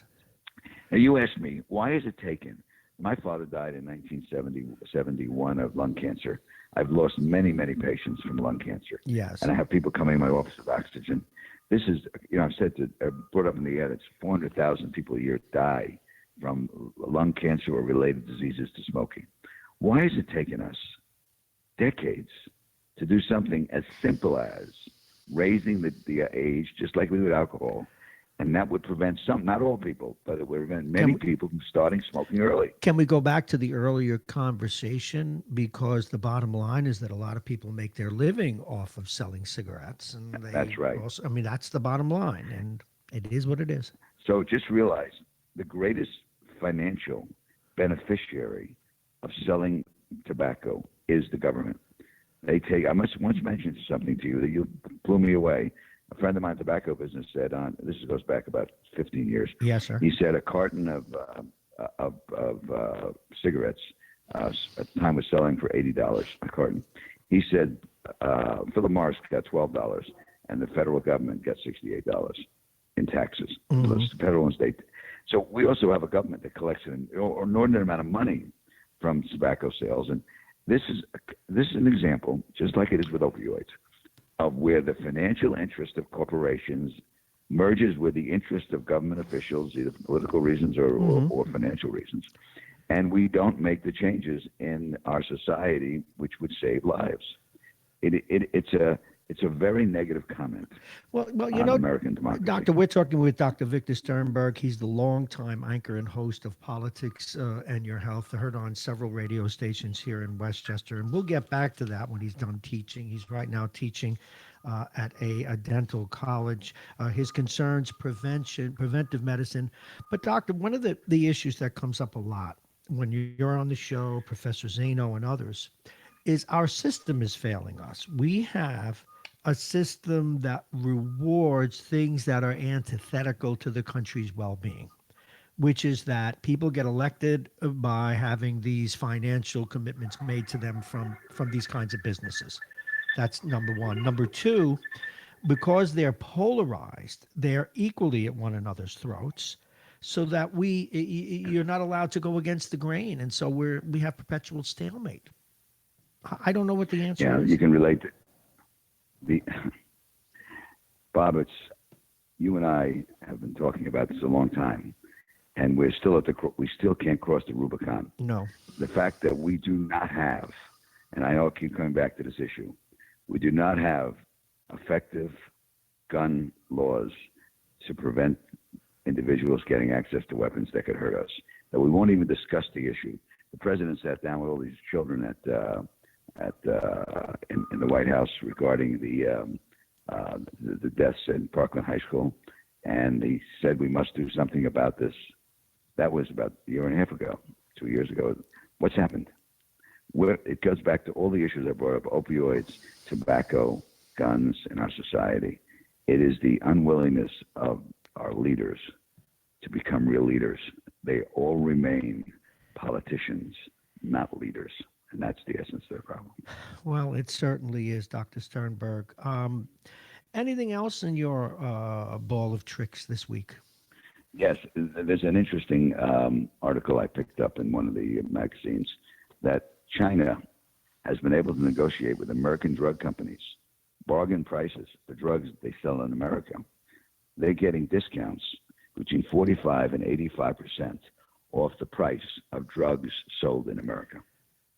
Wow. Another little quiver in those who believe that Big Pharma is just another corporation that only has the interests of the bottom line, as opposed to bringing down the cost of healthcare. And the cost of healthcare, because of demographics, Bob, I told you before, we're all living long lives, and we're going to bankrupt the government by the length of our lives, that unless we find a way. And one of them is drugs. So Big Pharma finds the willingness to lower prices in other countries, but not the willingness to do it here, because we are the cash cow. Just remember that Congress has refused to allow the government to negotiate drug prices. You tell me why a government should refuse to negotiate drug prices with companies where all other countries, including our adversaries in China, can do that. Do you know why the drug companies do it? Because they know that many of the congressmen and senators are influenced because of campaign contributions and other political considerations from allowing drugs to be sold for less in this country. And so, it paints a picture. The fact that you and I can have this conversation, Bob, and many of you bright, very, very intelligent listeners who have very strong opinions based upon a lot of information. Yes. But we are the minority. Unfortunately, there's a critical mass of educated, informed people that's necessary to have change. We have not reached critical mass. And I don't think we will, because, what are your thoughts about that, Bob? Well, you know what, Doc? One of the things that this has driven, at least me to, and show prep, is to look at history a little more. The evolution of World Wars I and II and some other insurgencies around the world. And when, there's this term in the law called force majeure, where things are so bad, the rules don't apply. And what we have, if you have enough poor, underserved people, you have enough people who can't get by, they care less about keeping with the system and more about the bottom line. And so there's a tipping point. It's what brought Hitler to power in Germany. It brought Mussolini to power in Italy. And in a lot of, benevolent despots did well as we moved out of monarchies. So long as we can't keep, it's like anything else. The China constantly fights this. If you look at the history of China, they have a huge underclass. If their underclass does not get served, if they can't survive, they've got to worry about a revolution. And so the revolution in this country really is what I call the opera revolution. Me, me, me, me, me. As long as it takes care of me, because because everybody's screwing everybody, doctor. I mean, you know what happened with my house 2 years ago. The courts didn't help me. They supervised my crashing and burning. So the courts didn't help. The tenants had a racket. The courts supported their racket. And I'm just using me as an example. Why should I play by the rules? Why should I get on the subway? Look at the poor middle class. Look at the middle class. If you want to let people of lesser means ride for free, then give them a card and let them ride free and let the government pay for it. But if you're just going to look the other way when they go through the turnstiles, well, then the middle class should stop paying the bills. Just stop. And that's those are the kinds of revolutions that happen. So we have, and this has happened over 30 years. I mean, come on, we've taken their pensions away. We've made them pay more for health care, and it's getting worse. We tax them to death. As I was complaining yesterday, you can't drive anywhere now without some damn camera getting your license plate and sucking money out of your bank account. Yeah. Well, that's the flip side of where government uncontrolled spending has resulted in the need for revenue. So how do you get revenue? You get revenue by giving you a ticket for not paying a toll. You get revenue, the raising in New York State. It's very interesting. I don't know whether you heard that very interesting article about what's happened with the tax cut. The Republican tax cut. Do you know that I looked at my employees? This is interesting. I don't know if New York, those of you listening in New York who like Donald Trump. So I looked at I had to pay my taxes at the end of the year. And I did a little homework and looked at all my employees for the last 3 years and how much money they got as a tax savings under the new bill. And it came down an average between $600 and $800 a year. Yes. Was their reduction in taxes under the bill proposed by the president and passed by the Congress. So that comes out to most of them. It's not even enough money to pay their gas in the course of a year. As a New York resident, I had to pay tens of thousands of dollars more in taxes. Yes, you did. Because of the real estate taxes I pay and the state income tax not deductible. And, so we have this issue where, New Yorkers are leaving because of that. All these repercussions of the government not understanding that people have to make a living and you cannot tax them to death. It's to balance. See, this is the conservative in me speaking. You have to spend the money in the state conservatively. And then there are all these paradoxes, my own hypocrisy included. The people that are considered the professions that are considered very conservative in their view, and we absolutely admire our cops and firemen, and firewomen, but they have these schemes at the end of their careers where they build up all this overtime, and it's okay because they're doing well and our taxes go up. They're walking around with the flag saying, aren't we conservative? And they are legally ripping us off. That's why here's my big hypocrisy.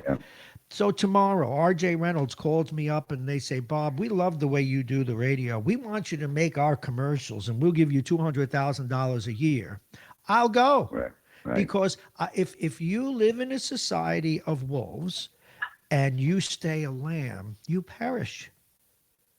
And that's why I have a certain, not reverence, but a certain respect for the mafia. They already gave that up. They already know that everybody's trying to screw them. So when the government fails and the morality of the country fails, it's every man and woman for themselves. Now, and we have to back off from that. I don't know how we do. Again, they took our pensions, they took our health care. What else are they going to take? And now the 1% gets bigger. And this sounds very liberal, but then there's this conservative part. I mean, the government can't do anything right. Sorry, Doc. You're right on both accounts, Bob. Unfortunately, again, Thomas Jefferson, great quote when democracy began. He said, "This country will only survive as a democracy as long as the people are well informed about the issues that the country faces. They are not. They have opinions, but that doesn't mean they have information. They have beliefs. It doesn't mean that they have facts. Right. And the problem is that emotions run greater power over people than do the facts. Yeah. Evidence-based. And It's the not need popular. to eat. You know, what's the old line? Guns or butter? What do you want? But Doc, anyway, let's land on a high note before we go to another good journalist, Hezi Harris. It is a pleasure. I wish you a great and happy New Year, a prosperous one, and that you can enjoy also your avocations and the things you do for fun. Thank you, Doctor. And Bob, on the same note, I wish you good health, because the bottom line is, Bob, if we can stay healthy, you and I can have this conversation for a long time. Yes, thank Happy you New so Year. much. Dr. Victor Sternberg, you will be hearing more from him in the days ahead. We're going to go to our 9:05 guest. It is 9:05, but we have a system where we will reach out to the great Hezi Harris. Hezi Harris is the managing editor and the publisher of the Yonkers Tribune. You remember him from his days also as the major domo. He was the editor, actually, of the Yonkers Tribune. He's worked for other newspapers. But first, we do have to give you a look at the weather.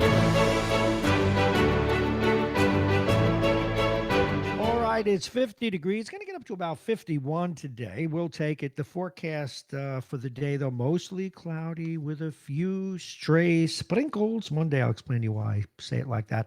Possible. Mostly dry, though. Highs around 50, as we've said. Maybe 51 or 52. It always gets a little warmer than they say. Tonight, partly cloudy and chilly with lows around 36 degrees. The wind out of the west-southwest, 5 to 10 miles an hour. Tomorrow, mostly sunny and still mild with highs around 48. The wind out of the northwest, 5 to 10 miles an hour. Tomorrow, Sunday, cloudy, rain late in the day, still around 50 degrees. Gee, we're going through a warm spell, and it is actually muggy today. I didn't think I'd ever be saying that it's muggy in the middle of or at the end of December, but indeed it is. And the weather was brought to you exclusively by United Hebrew of New Rochelle, voted one of America's best rehabilitation and senior care campuses, and it's right here in New Rochelle. And as we go into the 9 o'clock hour, our long-form interview is supported by also United Hebrew of New Rochelle, a top-rated campus of senior care. Visit uhgc.com.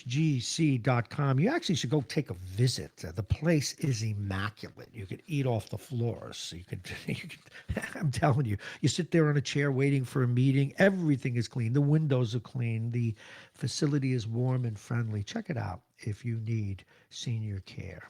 Aging Issues Radio, speaking of senior care, and their parent company, Aging Issues Management, the law firm of Payne and Kahn. Plug in virtualreality.com. Remember, as soon as we hear the date for the grand opening of the revised and renewed and modernized train station, of which we are a part, we will give free demonstrations to you. It is amazing. Plug in virtual reality right here at the radio station. And Dominic's Fine Cigars. They bring you Jake's Picks each week and generally sponsor us. Dominic's Fine Cigars, located right here in Larchmont over on Boston Post Road. They got all the good cigars, Padrons, and everything else.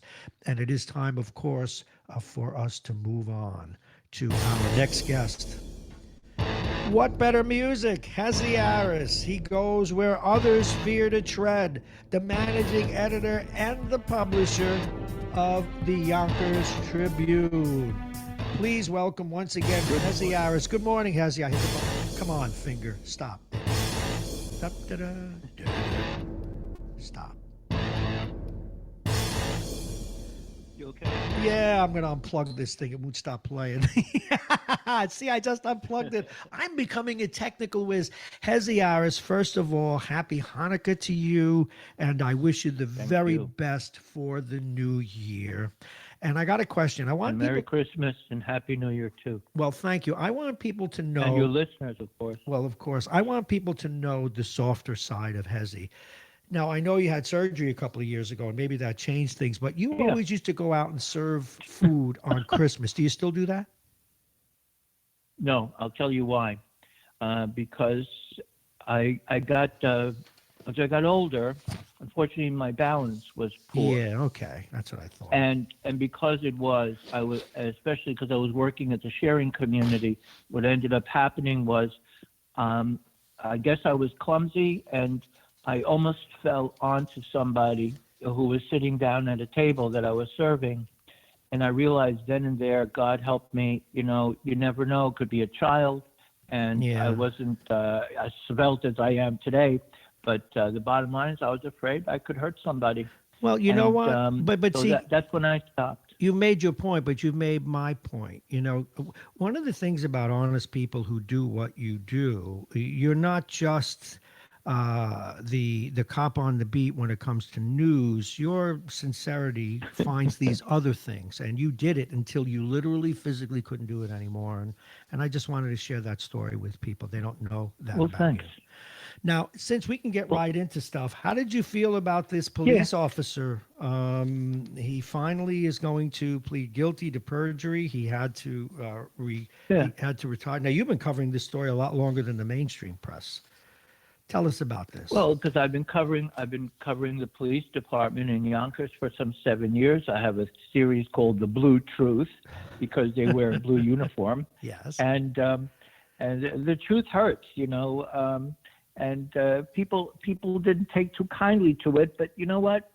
A lot of people in the police department have realized that they've been, for the lack of a better term, not getting a good turn at everything. And it's also infused with a sense of elitism. Those people that give the most amount of money to the administration get chosen to become members of the police department, and they get first dibs. There's a lot of elitist opportunities because of it, and they also it just is what it is. You remember you're probably old enough to remember, as I do, but I watched it when I was abroad. Remember the show called Hogan's Heroes? Oh God, I love that It show. was like yeah. I love have that the show. DVDs now. I do. Yes. Go ahead. Oh, you're kidding. Yeah. Well, so the Hogan's Heroes is about this American guy who's like I guess he was a captain or some high-end Yeah, he's a prisoner of war, Army. and he runs this Right. underground kind of spy network inside the Stalag. Yes. Exactly. But and so he's really one of the actors, one of the protagonists. The other one, of course, is Colonel Klink. Ah, yes. And Colonel Klink is the guy who manages the entire Stalag, the entire prison camp. Wonderfully And then, of course, played you've by got- Mr. Werner. Go ahead. Yeah, unbelievable.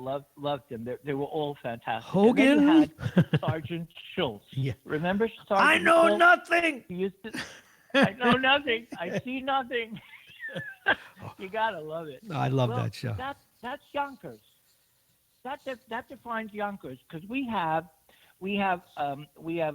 Sergeant Schultz in the guise of so many people in our police department who see nothing, know nothing, didn't do anything wrong, everything's perfect, but nobody knows that.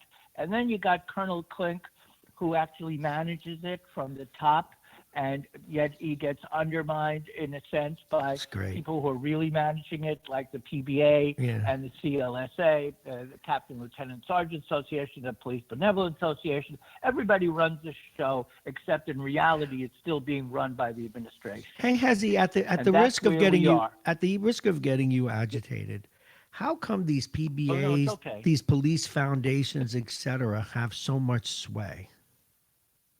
Because they've been given sway.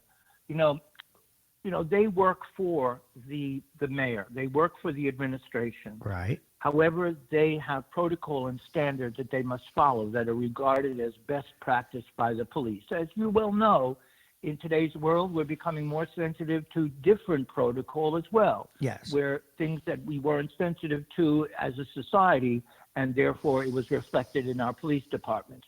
Well, now they're becoming a little bit more sensitive, more aware, more in tune, so they manage things better. However, where it does go wrong is when the union tells the administration what they want the police commissioner who's in charge of the department to do, and then when he issues directives, which he did, the former police commissioner Gardner, he's undermined and overturned, and his directives are dismissed because the Spano administration chooses to do that, because they're working hand in hand with the police department. The last time there was a union contract with the police department, there was a thing called a 207A, that the police department was a health plan.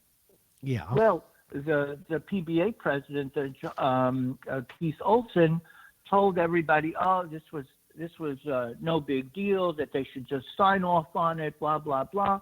And that's exactly what they did. I railed against that because they were going to lose their health insurance. Mm-hmm. You know how likely it is for a police officer to get hurt on the job, and then what did they do? So these are problems. Well, they took it away, and the talk around town now is that the police department are being forced to the PBA is being forced to promise the administration zero increase in salary, but that's because they're spending what they shouldn't be spending on an elite number of people who get overtime. We have a pension padding problem in Yonkers. They are permitted to have as much as 60 hours, which are not supposed to be guaranteed, but the inside PBA trustees do get 60 hours. Wow. Quite often, 59, 58. They balance it out at the end of the year. And that's time and a half. No, we can't afford it. No, does your city have, you hear me criticize it on the air, I'm sure, all the time. Has your city been able to stop, and it's one thing, Chuck Strome did it here in New Rochelle. Has your city been able to stop the practice of loading up overtime in the last 2 or 3 years to fatten pensions, which I find to be legal theft, if you will, if there's such a term. Does your city, you do that too? No, we don't do that because the mayor doesn't care. It's not the mayor's money. It's the taxpayers' money. The taxpayers forking over the bill, and they have to pay the bill whether they like it or not, whether they're asked or not. With Strome, the difference is he was on target. Yeah. He understood that he was serving the public interest as opposed to serving what he wanted. There's always a duality in what you can do in government. Of course. You could be good, you could be bad. You can make love to the woman you want to share relations with. You could also rape her, even though you make believe it's something more tender than that, but it's not. There is a reality where everyone has a power play, except that in the city of Yonkers, we don't care. At least our administration doesn't care, because this is what they do. Now, and even though they will come up with named newspapers or magazines that say, oh, crime is down in the city of Yonkers. Really? No, it's not. Crime has gone up as our costs have shot through the roof from the moment that our new police commissioner, who before he was the police commissioner, he was a police chief. And it's the police chief that made sure or was responsible to give people overtime. So guess what? He gave his own brother, Michael Mueller, 59 hours on the last week to pension pad it all the way to the hilt. Wow. And then a year before, when the former police commissioner was in charge, Charles Gardner, he says, we need to reduce the overtime from 60 hours, which is not guaranteed, but which was given, to 40 hours, which again would not be guaranteed, but could be given if necessary. And guess what? He was dismissed because John Mueller, their favorite boy at the city hall, wanted to do that, and he got away with it. So this is how they undermined our former police commissioner. We're talking, but he didn't want to be a crook. Well, we're talking with Hezi That's the Harris. difference. He's the managing editor and publisher of the Yonkers Tribune. We're talking about issues with the police department in Yonkers. Now, Mr. Gardner has been put on the transition team over in Mount Vernon. One wonders if they're eyeing him to maybe take over that particular job, because the incoming. Please. No. Don't even go there. Well, I wouldn't know. I'm asking him. you. He's not. Well, no, but don't contemplate these things, because they're not true. This is the BS that goes out there. This is the quackery and fakery of news. I personally spoke to him and I said, I'm thrilled that you're on the team, because I know he's a credible, honest Right. Well, that's man. why I he will suggested. do the right thing. Yes. The difference is that he is not interested in another job. Gotcha. He's not looking to move up the food chain. He's a grandfather now, twice. His youngest, I think, is 9 months old or 3 months old. I don't remember, because I'm not his personal friend. But something to that effect. And the grandchildren, they got you. There's no way to avoid it. Your own children don't have that effect on you, but your really grandchildren, they've got you wrapped up in their little finger. And God bless them for that. And we're blessed by having them. But the point is, he's not interested in a position, but he knows how to clean it up and do it right. What he needs is a partner. And a police commissioner needs a partner in the head of government. And hopefully when Sean Patterson Howard, she is sworn into office on the 31st, she will become that partner, and to he whomever, will give her his recommendations for police commissioner. Well, But hopefully. he's not interested Okay. at all. Well, I didn't know either way. That's why I asked you, and you certainly answered the okay. question. Now, she has said openly, which surprised the hell out of me, because someone moving into office says, this is almost a direct quote. It's slightly paraphrased. Okay. I believe she says that there is criminality in the Mount Vernon Police Department. Wow. That's an awful lot to say before you even get sworn in. That's going to be very interesting. In what way? She did not get into details, but she said, bold? Pardon? Oh, I'll give you the details. No problem. The details go back to this crisis that took place in Yonkers.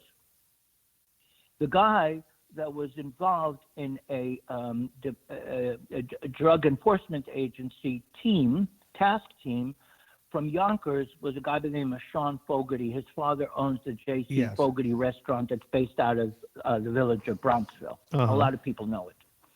Another officer that was involved is this person from Mount Vernon. Joanna Santos? I think it's a woman. Yeah, it's Joanna Santos. Yeah, I did my Johanna, homework for you. I ain't coming woman. cold to a Hezi Harris party. Yeah, Johanna Santos. Well, yes. So she's from Mount Vernon. And then you had John Doherty from the New York Police Department. The point is that our guy evidently proved himself to be a perjurer from Yonkers. Evidently, Johanna Santos was not. John Doherty was not. They've not been accused of anything. So the point is that it all depends on the personnel.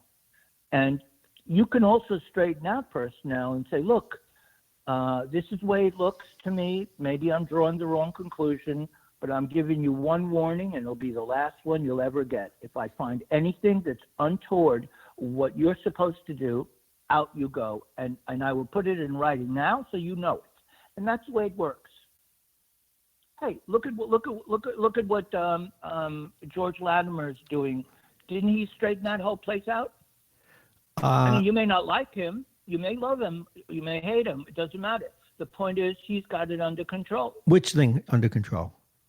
You mean the county? He's got the county Yeah, government. he does. He really does, actually. A lot of people don't like him, but he's done well, that. so the point is, it can be done, can't it? It can be done, but the question is, what is the motivation? Run the reservation. Where's the chief? I mean, because that city, just switching to Mount Vernon, but you get to the point where you don't know who to believe. You almost can't trust anything you hear. And it's the people of that city that suffer. It's just horrible. It's just horrible. I hope she can make a difference. That's in every society. We've gotten to the point where we can't count on our media to tell it the way it is.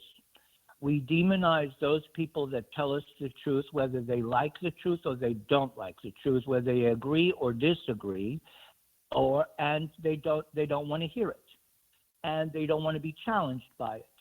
And it doesn't suit them because it undermines their ability to keep on doing all the wrongdoings that they've been doing without being outed. And that's the difference.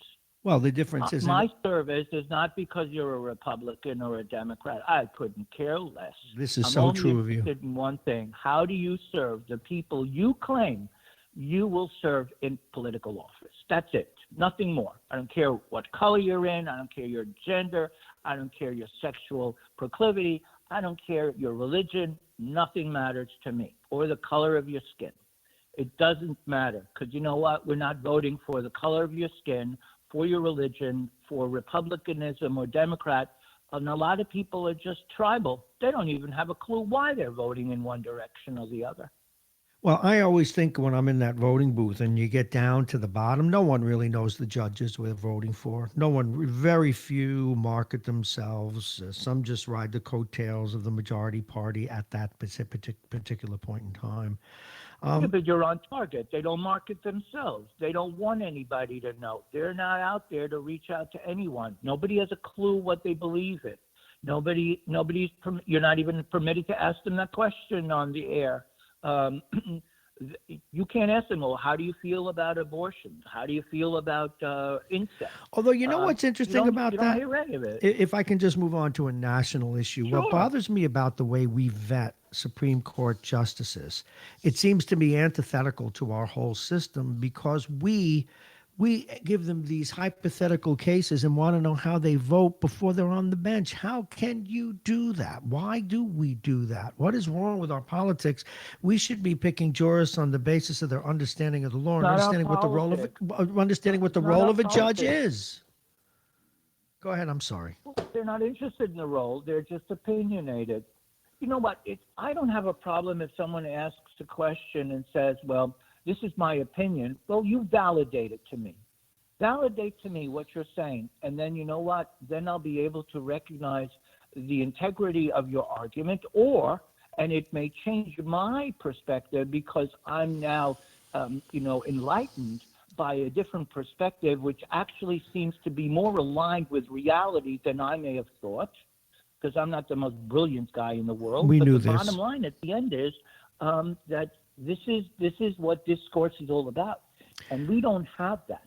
Not enough Remember of the it. good old days when you were probably younger, when we had debating teams? Yeah, sure. Half an hour one side, Absolutely. half an hour the other side. And then you had to and switch sides. turns, Yeah. Yeah, and that showed your capacity to think on both sides of your brain and make arguments that could either ingratiate you to the audience or lose them in the process. And you also learned which was a more credible perspective, because nothing is 100%. Now, you recently published an article about the state of your city. How was that received? Yeah. How was that received? What kind of reaction did you get? And tell people about on it. the state of this. On the state of the city? Yes, about how it's. I don't remember. No, I'm talking about your piece where it's almost you likened it to almost a fascist state where everything is controlled. Oh yeah. Well, what happened was I forgot. I didn't understand what you mean. What happened was that let's look at the pattern. The first thing that happened, and I mentioned this 2.5 years ago, and even a week before, he admitted that he would look for an extension for a third term. He said, "No, I'm not interested. No, I'm out of here." Well, for 2.5 years, I kept on saying, "Oh, yes, you are," and it's not because he told me or anybody told me. It was incongruous for me to believe that here Mike Spano, who is the mayor, and knowing that he could replicate what was happening in New York under Bloomberg, which was to approach the city council, get their approval, and therefore get an extension to the term. So he had a third term. Well, that's exactly what they did in Yonkers, and I wrote that up in exactly the same fashion. But the thing that's different, that was the beginning of the end. Then we had two people, a Karen Beltran and an Ivy Reeves, who were make-believe Democratic candidates vying for mayor, and they were going to challenge the mayor for the Democratic primary endorsement. Well, they were paid for. They were bought off. They didn't do squat. And you know what? You remember Mario DiGiorgio? Another one. He got paid off. He was part of the deal between the Democratic Party. Now, when you say paid off, and the Republican Party. When you say paid off, what do you mean? Paid off the way he was paid off. There's always a benefit to all of this. He was managed and controlled. Mario DiGiorgio was told by what's his name, the Republican chair, Justin Tubiolo, that he needed to hire a treasurer, and that treasurer was a guy named Snyder. Snyder has been one of the Spano boys for at least 20 years. He also changed from Democrat to Republican, and he was Republican. No, he was Democrat. He changed to Republican, and now. So he was the guy that he became the treasurer. The day before, on the 31st of last month, he says, I resign. And the reason he said I resign is because it would undermine, hopefully he thought, but he just doesn't understand the law. He's still responsible to give the best tally of what was collected. And then he throws out there the fact that there was like a drum in wherever they would meet and people would throw in cash. So he may not have had the exact tally, but he also did know how much was deposited in the bank, and that's what he was responsible to advise the state. And I guess that's what he did. Otherwise, he'd be in jail. Well, who benefited though? But how did Mr. DiGiorgio benefit from this scenario? He benefited because he was just taking care of his boy. His boy is Mike Spano. He was a Republican all the time. So is Mike Spano. They go back 20 years. So he was just a fake candidate, like the Washington Capitals or whatever they were, the Washington Nationals that used to lose to the. Oh my goodness! So he was designated to lose. Maybe the Washington Nationals made a couple of bucks by dumping the game and whatever it was. Oh no, they didn't have to. No, it was deliberately. No, they were deliberately. I forget the name of it. They were deliberately. Their job was to lose. It was really just a show game. Okay. Now, what kind of reaction? That was the show as well with Mario DiGiorgio. He didn't ever reach out to me for the 3 months that I knew he was operating. And you know what? I don't beg. I'm not going to beg someone to come on to my show for whatever reasons. They all know they could send me a press notice. They can all get an interview. They can all get on a regular basis if that's what they want. And they have me to answer to. And I'm a very, very genteel guy. I'm not out there to blast people out the door. And I give them an opportunity to express their perspective. The only time I make a question is a question of inquisitiveness on my part because I want to understand why they think the way they do. I'd never say you're wrong. I understand. Yeah. From their perspective, they're right. And maybe I'm wrong. Well, so the point is, that's the way it's supposed to work. But with Mario DiGiorgio, he calls me up 2 or 3 days before the actual election, and before the election, and wants to get on the show. So I said, fine. What a goddamn waste of a half an hour of my life. What did he have to say? Anything? He told me everything that I heard. I heard, he wants to run for mayor because he's a businessman. He's a failed businessman. And then on top of that, he's got a granddaughter, and he wants to make Yonkers good for her as it was for him. Well, what have you done lately? Was he willing to criticize the present administration, or did he avoid that? Well, he avoided it. He never had anything bad to say about the administration because he knew that he liked them. And then he was telling me how he was working the train stations. Oh, give me a break. All right, so a question. Ivy Reeves, who was a Democrat, I said to her, I don't hear anything from you. What's the problem?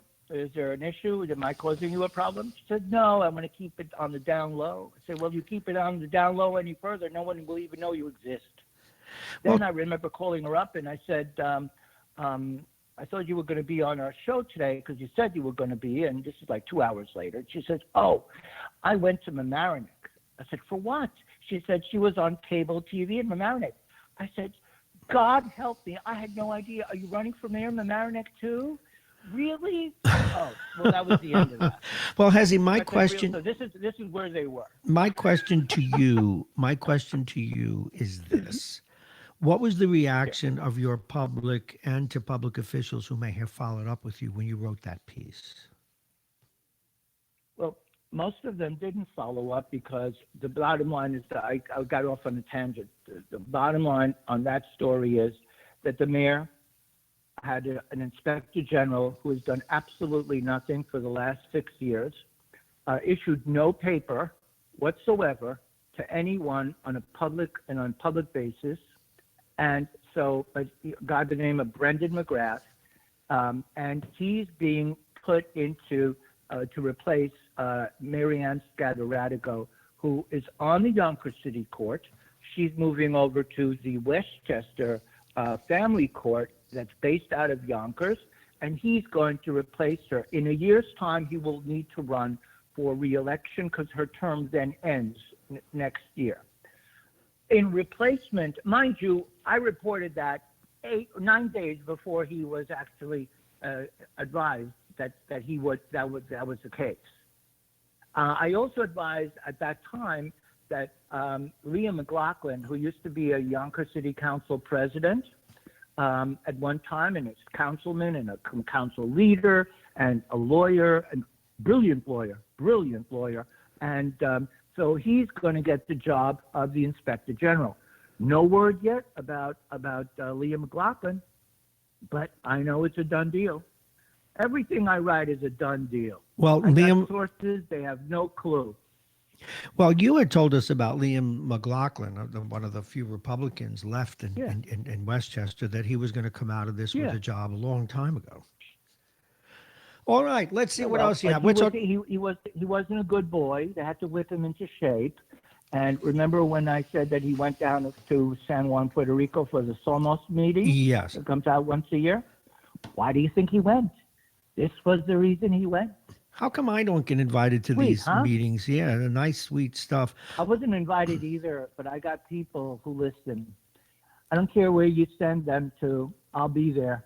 I was there when I know what the mayor did when he was there with a friend, another political operative in the city, and he went down to the Dominican Republic. I know exactly where he was. It doesn't matter. It doesn't matter. I see them more than they even see themselves. Wow, I see that. We're talking with Hezi Aris, the managing editor and publisher of the Yonkers Tribune, also the host of the name of your show. What is Westchester on the Level. It's still on the Level. I love that. And where can people listen to it? Where can people listen to Blog Talk Radio? Yeah, you go to Blog Talk Radio. Best thing to do is to go to the Yonkers Tribune on the front page. On the right-hand side, the top article shows you who our guest is for that particular day, because the guest changes every day.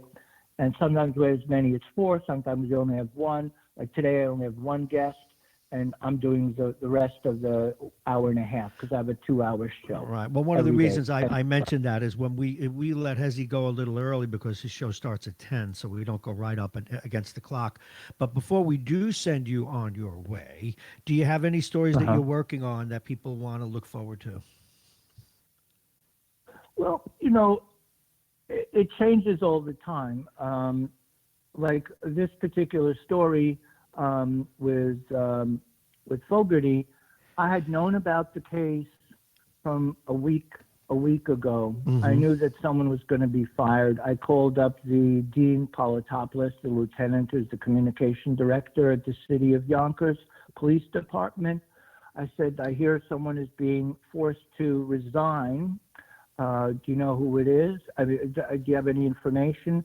No. And then the first thing out of his mouth is, do you know who it is? So I said no, but I was lying. because I don't need to tell him what he should know before I know. So he says to me, well, we'll learn together. The truth is we never learn together because somebody spilled the beans to the Journal News because they wrote the story yesterday at 6 o'clock in the morning when it hit the paper.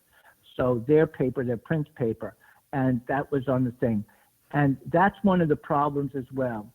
A lot of media is now being played by, are being played by governments who throw them a bone all the time and say, well, this is the inside scoop, but it's not necessarily the inside scoop. And that's why you have quackery, fake news, and you don't know who to believe. And that's the problem. It's a huge problem, and it goes all the way up and down the spectrum, from the federal government to the Democrats to the Republicans to the people in between, state government. I mean, I did this story the other day, and I keep kidding people, and I have welts on my head from banging it against the wall. You know, of course, the president's been under attack for his doings, and the left, because they're not in power, is getting not a free ride. But the far left had a reaction the other day that made me scratch my head. The MTA, I guess it is, and the subway system were going to add thousands of cops or 500 cops to the subways and the trains. Right. And the far left complained. They said it was racist to add cops for safety. What is wrong with my brain that it's short-circuited by that protest?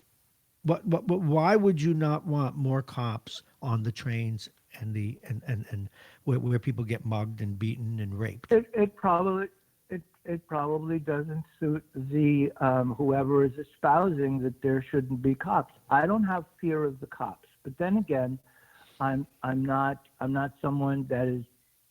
I don't walk around in fear. I don't feel threatened, even though I'm an old man now and I'm quite decrepit. I'm so glad you said it. You saved you beat me to the punch. God damn it. Go ahead. Well, you know, but I mean, not of mine, but the body doesn't function as well. You know, I've had 3 heart attacks, and now I've had bypass surgery, and it caused also my gait to change, which caused my legs to wobble more than before. So the bottom line is, though, but I'm not fearful. And I walk wherever I need to go, and that's it. But I don't have fear of cops, and yet some people do. Some is rightful, and some is wrong. But so we have to just straighten it out. If that's it, so we have to make our police officers more sensitive, and that's what it's all about. It's going to take time, but at the end of the day, look at how many people are being mugged in the subways. People are getting beaten. People are getting knifed. People are being cursed. All kinds of things are happening. And it's not just happening in the subway system. It's happening all over New York, and it's happening all over the country. It's happening all over the world. And it is indeed a strange world that way. Hezi Aris, I want to let you go to your show. I want to wish you a very happy New Year. We'll talk again next week. You're throwing me off? Well, no, because you always tell me to get you out by 9:45 so that you can get ready for your show. No. I need to get off literally about 2 or 3 minutes before 10. Oh, so if you got okay. any more questions, I'm fine. Oh, no. Oh, that's good then. It doesn't take me long to get through. Yeah, I do have some more questions, and I'm glad you brought it up. Okay. The governor the other day decided that he was going to tell judges that were Republican judges, I guess, that were picked by the Trump administration, that he wasn't going to let them officiate marriages. Why would you do that kind of a political thing to a judge? It's insane. It's the kind of thing that people criticize President Trump for, and now we have our governor doing the same thing. Worse even. Can we trust anybody to... Well, you know what? Yeah, we can. You know, look, Governor, I don't know what to tell you about Governor Cuomo. Governor Cuomo is fighting an onerous president who has imposed himself on the state of New York and created a lot of havoc. And it's causing more people to leave the state, and investment has been undermined as well in the state. And so we're in a bad spot. The point is, this is the way to get back. And this is how these boys play. Yeah, they do And play you know rough. what? It was no different when it was somebody else. You may have liked a particular president. They did exactly the same thing. We just didn't know about it. 20 years ago, 10 years ago, news was so false. It omitted substance. Remember, there was a guy, I forgot his name, who used to say, and here's the other side of the story. Yes. Yeah, And you're talking about it Mr. really struck Harvey. me. Here's the rest of the Yeah. story. And here's the rest of the story. And you know what? There always was the rest of the There story. always and is he more. was on target. Well, And that we was get different. criticized for We don't that. have people like him. As you know, we give more lengthy stories here than you would, let's say, on an all news station. They give you a lead, Sure. and they give you an end, and we give you a lead, a middle, and an end with a little detail because we think that that's what people need. But unless Right. you do it in a snappy way, you don't hold the audience though, and you got to pay bills. It's a tough balance. But we've elected Actually- here, as you have, to Actually, tell the it whole works story. differently. Go ahead. It works differently. You need to intrigue people Yes. by your presentation, whether it be verbal, whether it be written, or whether it be visual. That's correct. Which also means verbally too. So the bottom line is you cannot write anything erudite, esoteric, worthy of thought in 300 words, which is what everybody says is the way to go. I write an easy 1,000, 1,500, 2,500 words, and guess what? They're all read like crazy. They are read from every word, and you get comments left and right. You know why? Because I write well. And you know what? And I'm not writing down to my public. I'm writing up. And the point is, it's not an 8th grade education you need to read my stuff. It's much more than that. But the point is, I weigh my words. And it has weight. Every word has weight. And you can measure that weight. And if you understand the language, then that's how you measure it. It takes a foreigner to understand the differences in language. And that's who I am. So the bottom line is, that's how it's done. Well, You're not going to be able to get completely lucid in 300 words. I wouldn't call you an outsider anymore. I mean, you're in this country, over 20 years? I mean, 25 years, 30 yeah, years. Exactly. So you are one of us with a different perspective, and that really does help. Hey, how is the press in Israel? I think it's pretty good. I mean, you know what they say, you got 2 Jews, you got 5 opinions. Oh, I didn't know that. No, that's true. It's true. I'm glad you said it and not me. Good God.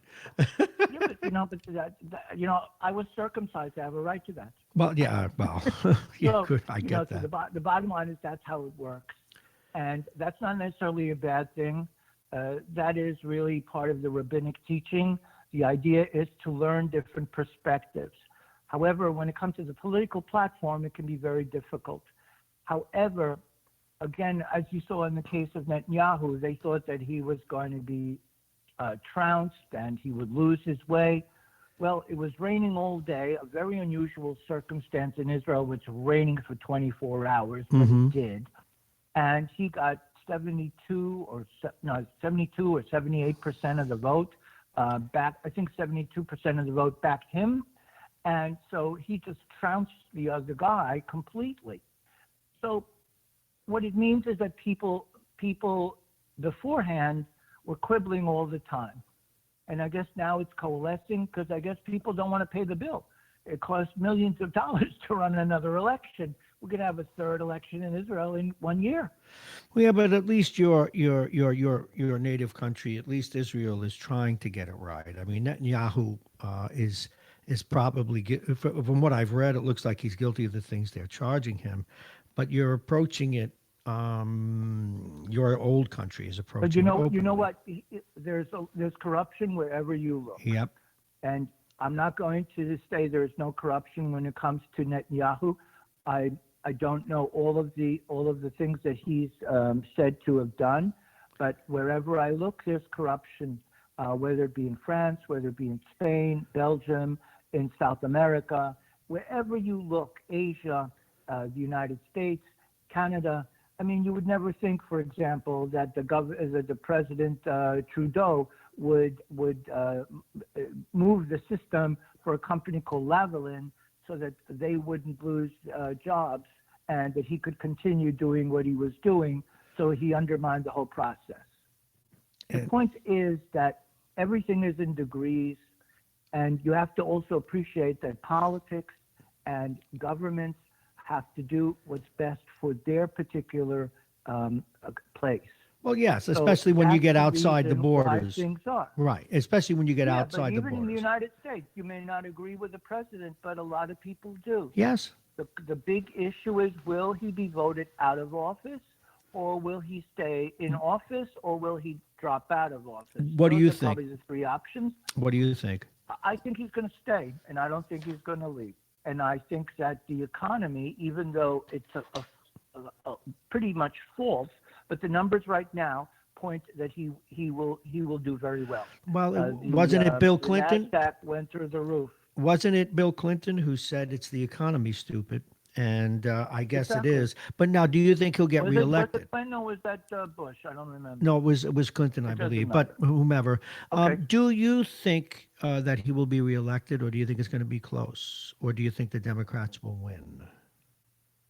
I don't know. I that's think an honest that answer. The Democrats have created a scenario, assuming that everything they've said is correct, and I wouldn't know how, and don't even have the capacity to challenge that what they've said.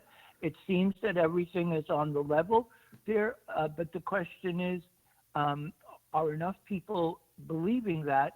But it's not. This whole process is not anti-Trump, or if it is, it's a false dialogue, because it's not a dialogue. But what we need, if we're going to have an alternative, who is going to be on the other side of the equation? Well, yes. We're not selling a democratic perspective, and that's the problem, because they've been mired in this whole game, this show, and we still don't know who's on the top of the food chain. And yet, when we look at Biden, he's got a lot of challenges.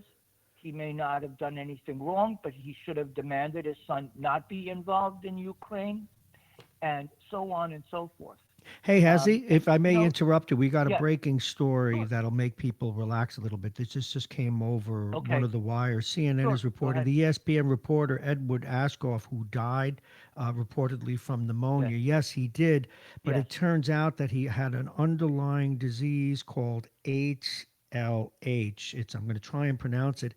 Hemoprophylactic? No, not all that. No, hemophagocytic lymphohistiocytosis. It's a rare disease anyway that affects the immune system. So he had a pre-existing immune insufficiency, and because a 34-year-old person dying from pneumonia who's being treated with antibiotics is frightening the hell out of people. And was a story done today. In fact, but the fact that he had this underlying illness is important for people to know, and they relax a little bit, because it was a story that healthy guy. It seemed for so many years that nobody would have even probably done a blood test of him. Well, his fiance just said it. His fiance came out with it because she saw the stories, and we did one breaking out today where doctors were saying, common cold could kill you today, and because of the way the bacteria and viruses are mutating, and we are becoming immune to the antibiotics. So this is bad news for this poor gentleman. But in that also, case, it had nothing to do with that. But that was his own inherited illness. Right, that's correct. What a so shame. It is a shame. 34 years old, but still, for the general public who is beginning to panic, at least they now understand. It's tough, as they say. Well, it is. Well, remember when Jim Henson, the famous Muppets guy, he was one of these people who didn't like to go to doctors, and he was on his way back from Europe, and he thought he had a bad cold, maybe he had pneumonia. He died from pneumonia. So we've got to take care of ourselves, and that includes you, Hezi Harris. And you too. Well, thank you. I guess hopefully we're actually needed, and we're not delusional about it. Just like your grandson, he's not delusional about his prospects in sport. So you heard that. don't Yeah, know. he's And very I'm not gonna realistic. and I'm not going to go to Bangkok to actually sing my way to anybody's heart. So, Thank you for and thank God I listening. don't have a problem with my uterus. But that's No. okay. Hey, Hezzy, do me a favor. If you have a problem with your uterus, let's do a full-blown show about it. We'll both get rich. Yes, ladies and gentlemen. Okay. What's wrong with you this morning? Anyway, Hezzy Harris, the managing editor, the publisher million. of the Yonkers Tribune. Thank you so much. We'll talk to you. I'll probably call you off air to wish you a happy new year, but my very best to you, and we'll All talk the to you best. next week. Happy Take New care. Year to you and your Thank you listeners so and your much, and callers, too. go get that uterus fixed. Oh my goodness, I'm definitely going to hell, and if I'm not, Hezzy Harris is. All righty, let's check in with reality. We're coming up on 10 o'clock. And Monday we'll be back. When we do this, we should have all our video back up for you as well. But right now it's 51, and that's probably as warm as it's going to get here across Westchester County. Mostly dry, though. Highs around 50 for the rest of the day. Partly cloudy and chilly tonight. Lows around 36. Tomorrow, mostly sunny, still mild, with highs around 48. The wind out of the northwest 5 to 10 miles an hour. Tomorrow night, partly cloudy. Lows around 34. Sunday. Sorry we couldn't give you a perfect weekend, but it'll be cloudy with rain later in the day, though. The high will be 49 degrees. The overnight low will be 42. And Monday, it'll be cloudy with periods of rain as we all come back to work. So that's not a bad thing. The temperature will top out at about 48. And, of course, we're headed into a new year. Just 2 more days of writing checks. 2 more days of writing checks with and why is this thing doing what it's doing? Okay, my soundboard. Come on back to little Bobby. Oh, no, you're gone. All righty. At any rate, folks, the weather was brought to you exclusively by United Hebrew of New Rochelle, voted one of America's best rehabilitation and senior care campuses, and it's right here in New Rochelle. Visit uhgc.com, again, exclusively by our friends. The weather is brought to you by United Hebrew. The show this morning was also promoted by Aging Issues Radio and Aging Issues Management, the law firm of Payne & Kahn, Plug-in Virtual Reality, and Dominic's Fine Cigars. So you will want to go over there and get one of their Padrones or those very fine cigars, and they're over on Boston Post Road right here in Larchmont. I want to thank all our guests, Vince Russo, Janelle Albritton, Steve Callis, of course, Jake's picks. He took 4. He took 4 favorites. It's going to be an interesting day next Monday when we come in, 8 o'clock. He picked New England. He picked Tennessee. He picked Pittsburgh. And I'm trying to figure out what the other one he got, New England. All these, my goodness, all of these and Philadelphia, he picked Philadelphia over New York. So he picked all the favorites. Hold his feet to the fire. He's either a good investment or we got to get a new Jake. But we love Jake, so we'll keep. That's Jake Schaefer, a member of our crew. So thank you to all of you. Now, enjoy the weekend. Try to relax, at least get a little bit of rest after all the shopping, running around, post-Christmas shopping, and everything else. It's been a busy day, to be sure. Thank you so much for listening, and I will see you all on Monday morning. And Monday morning show will go back to the 6 o'clock hour. We may go 6 to 9. This Monday will be 6 to 10. Tuesday will probably go 6 to 9. We shall see. Thank you so much, and we'll see you next time.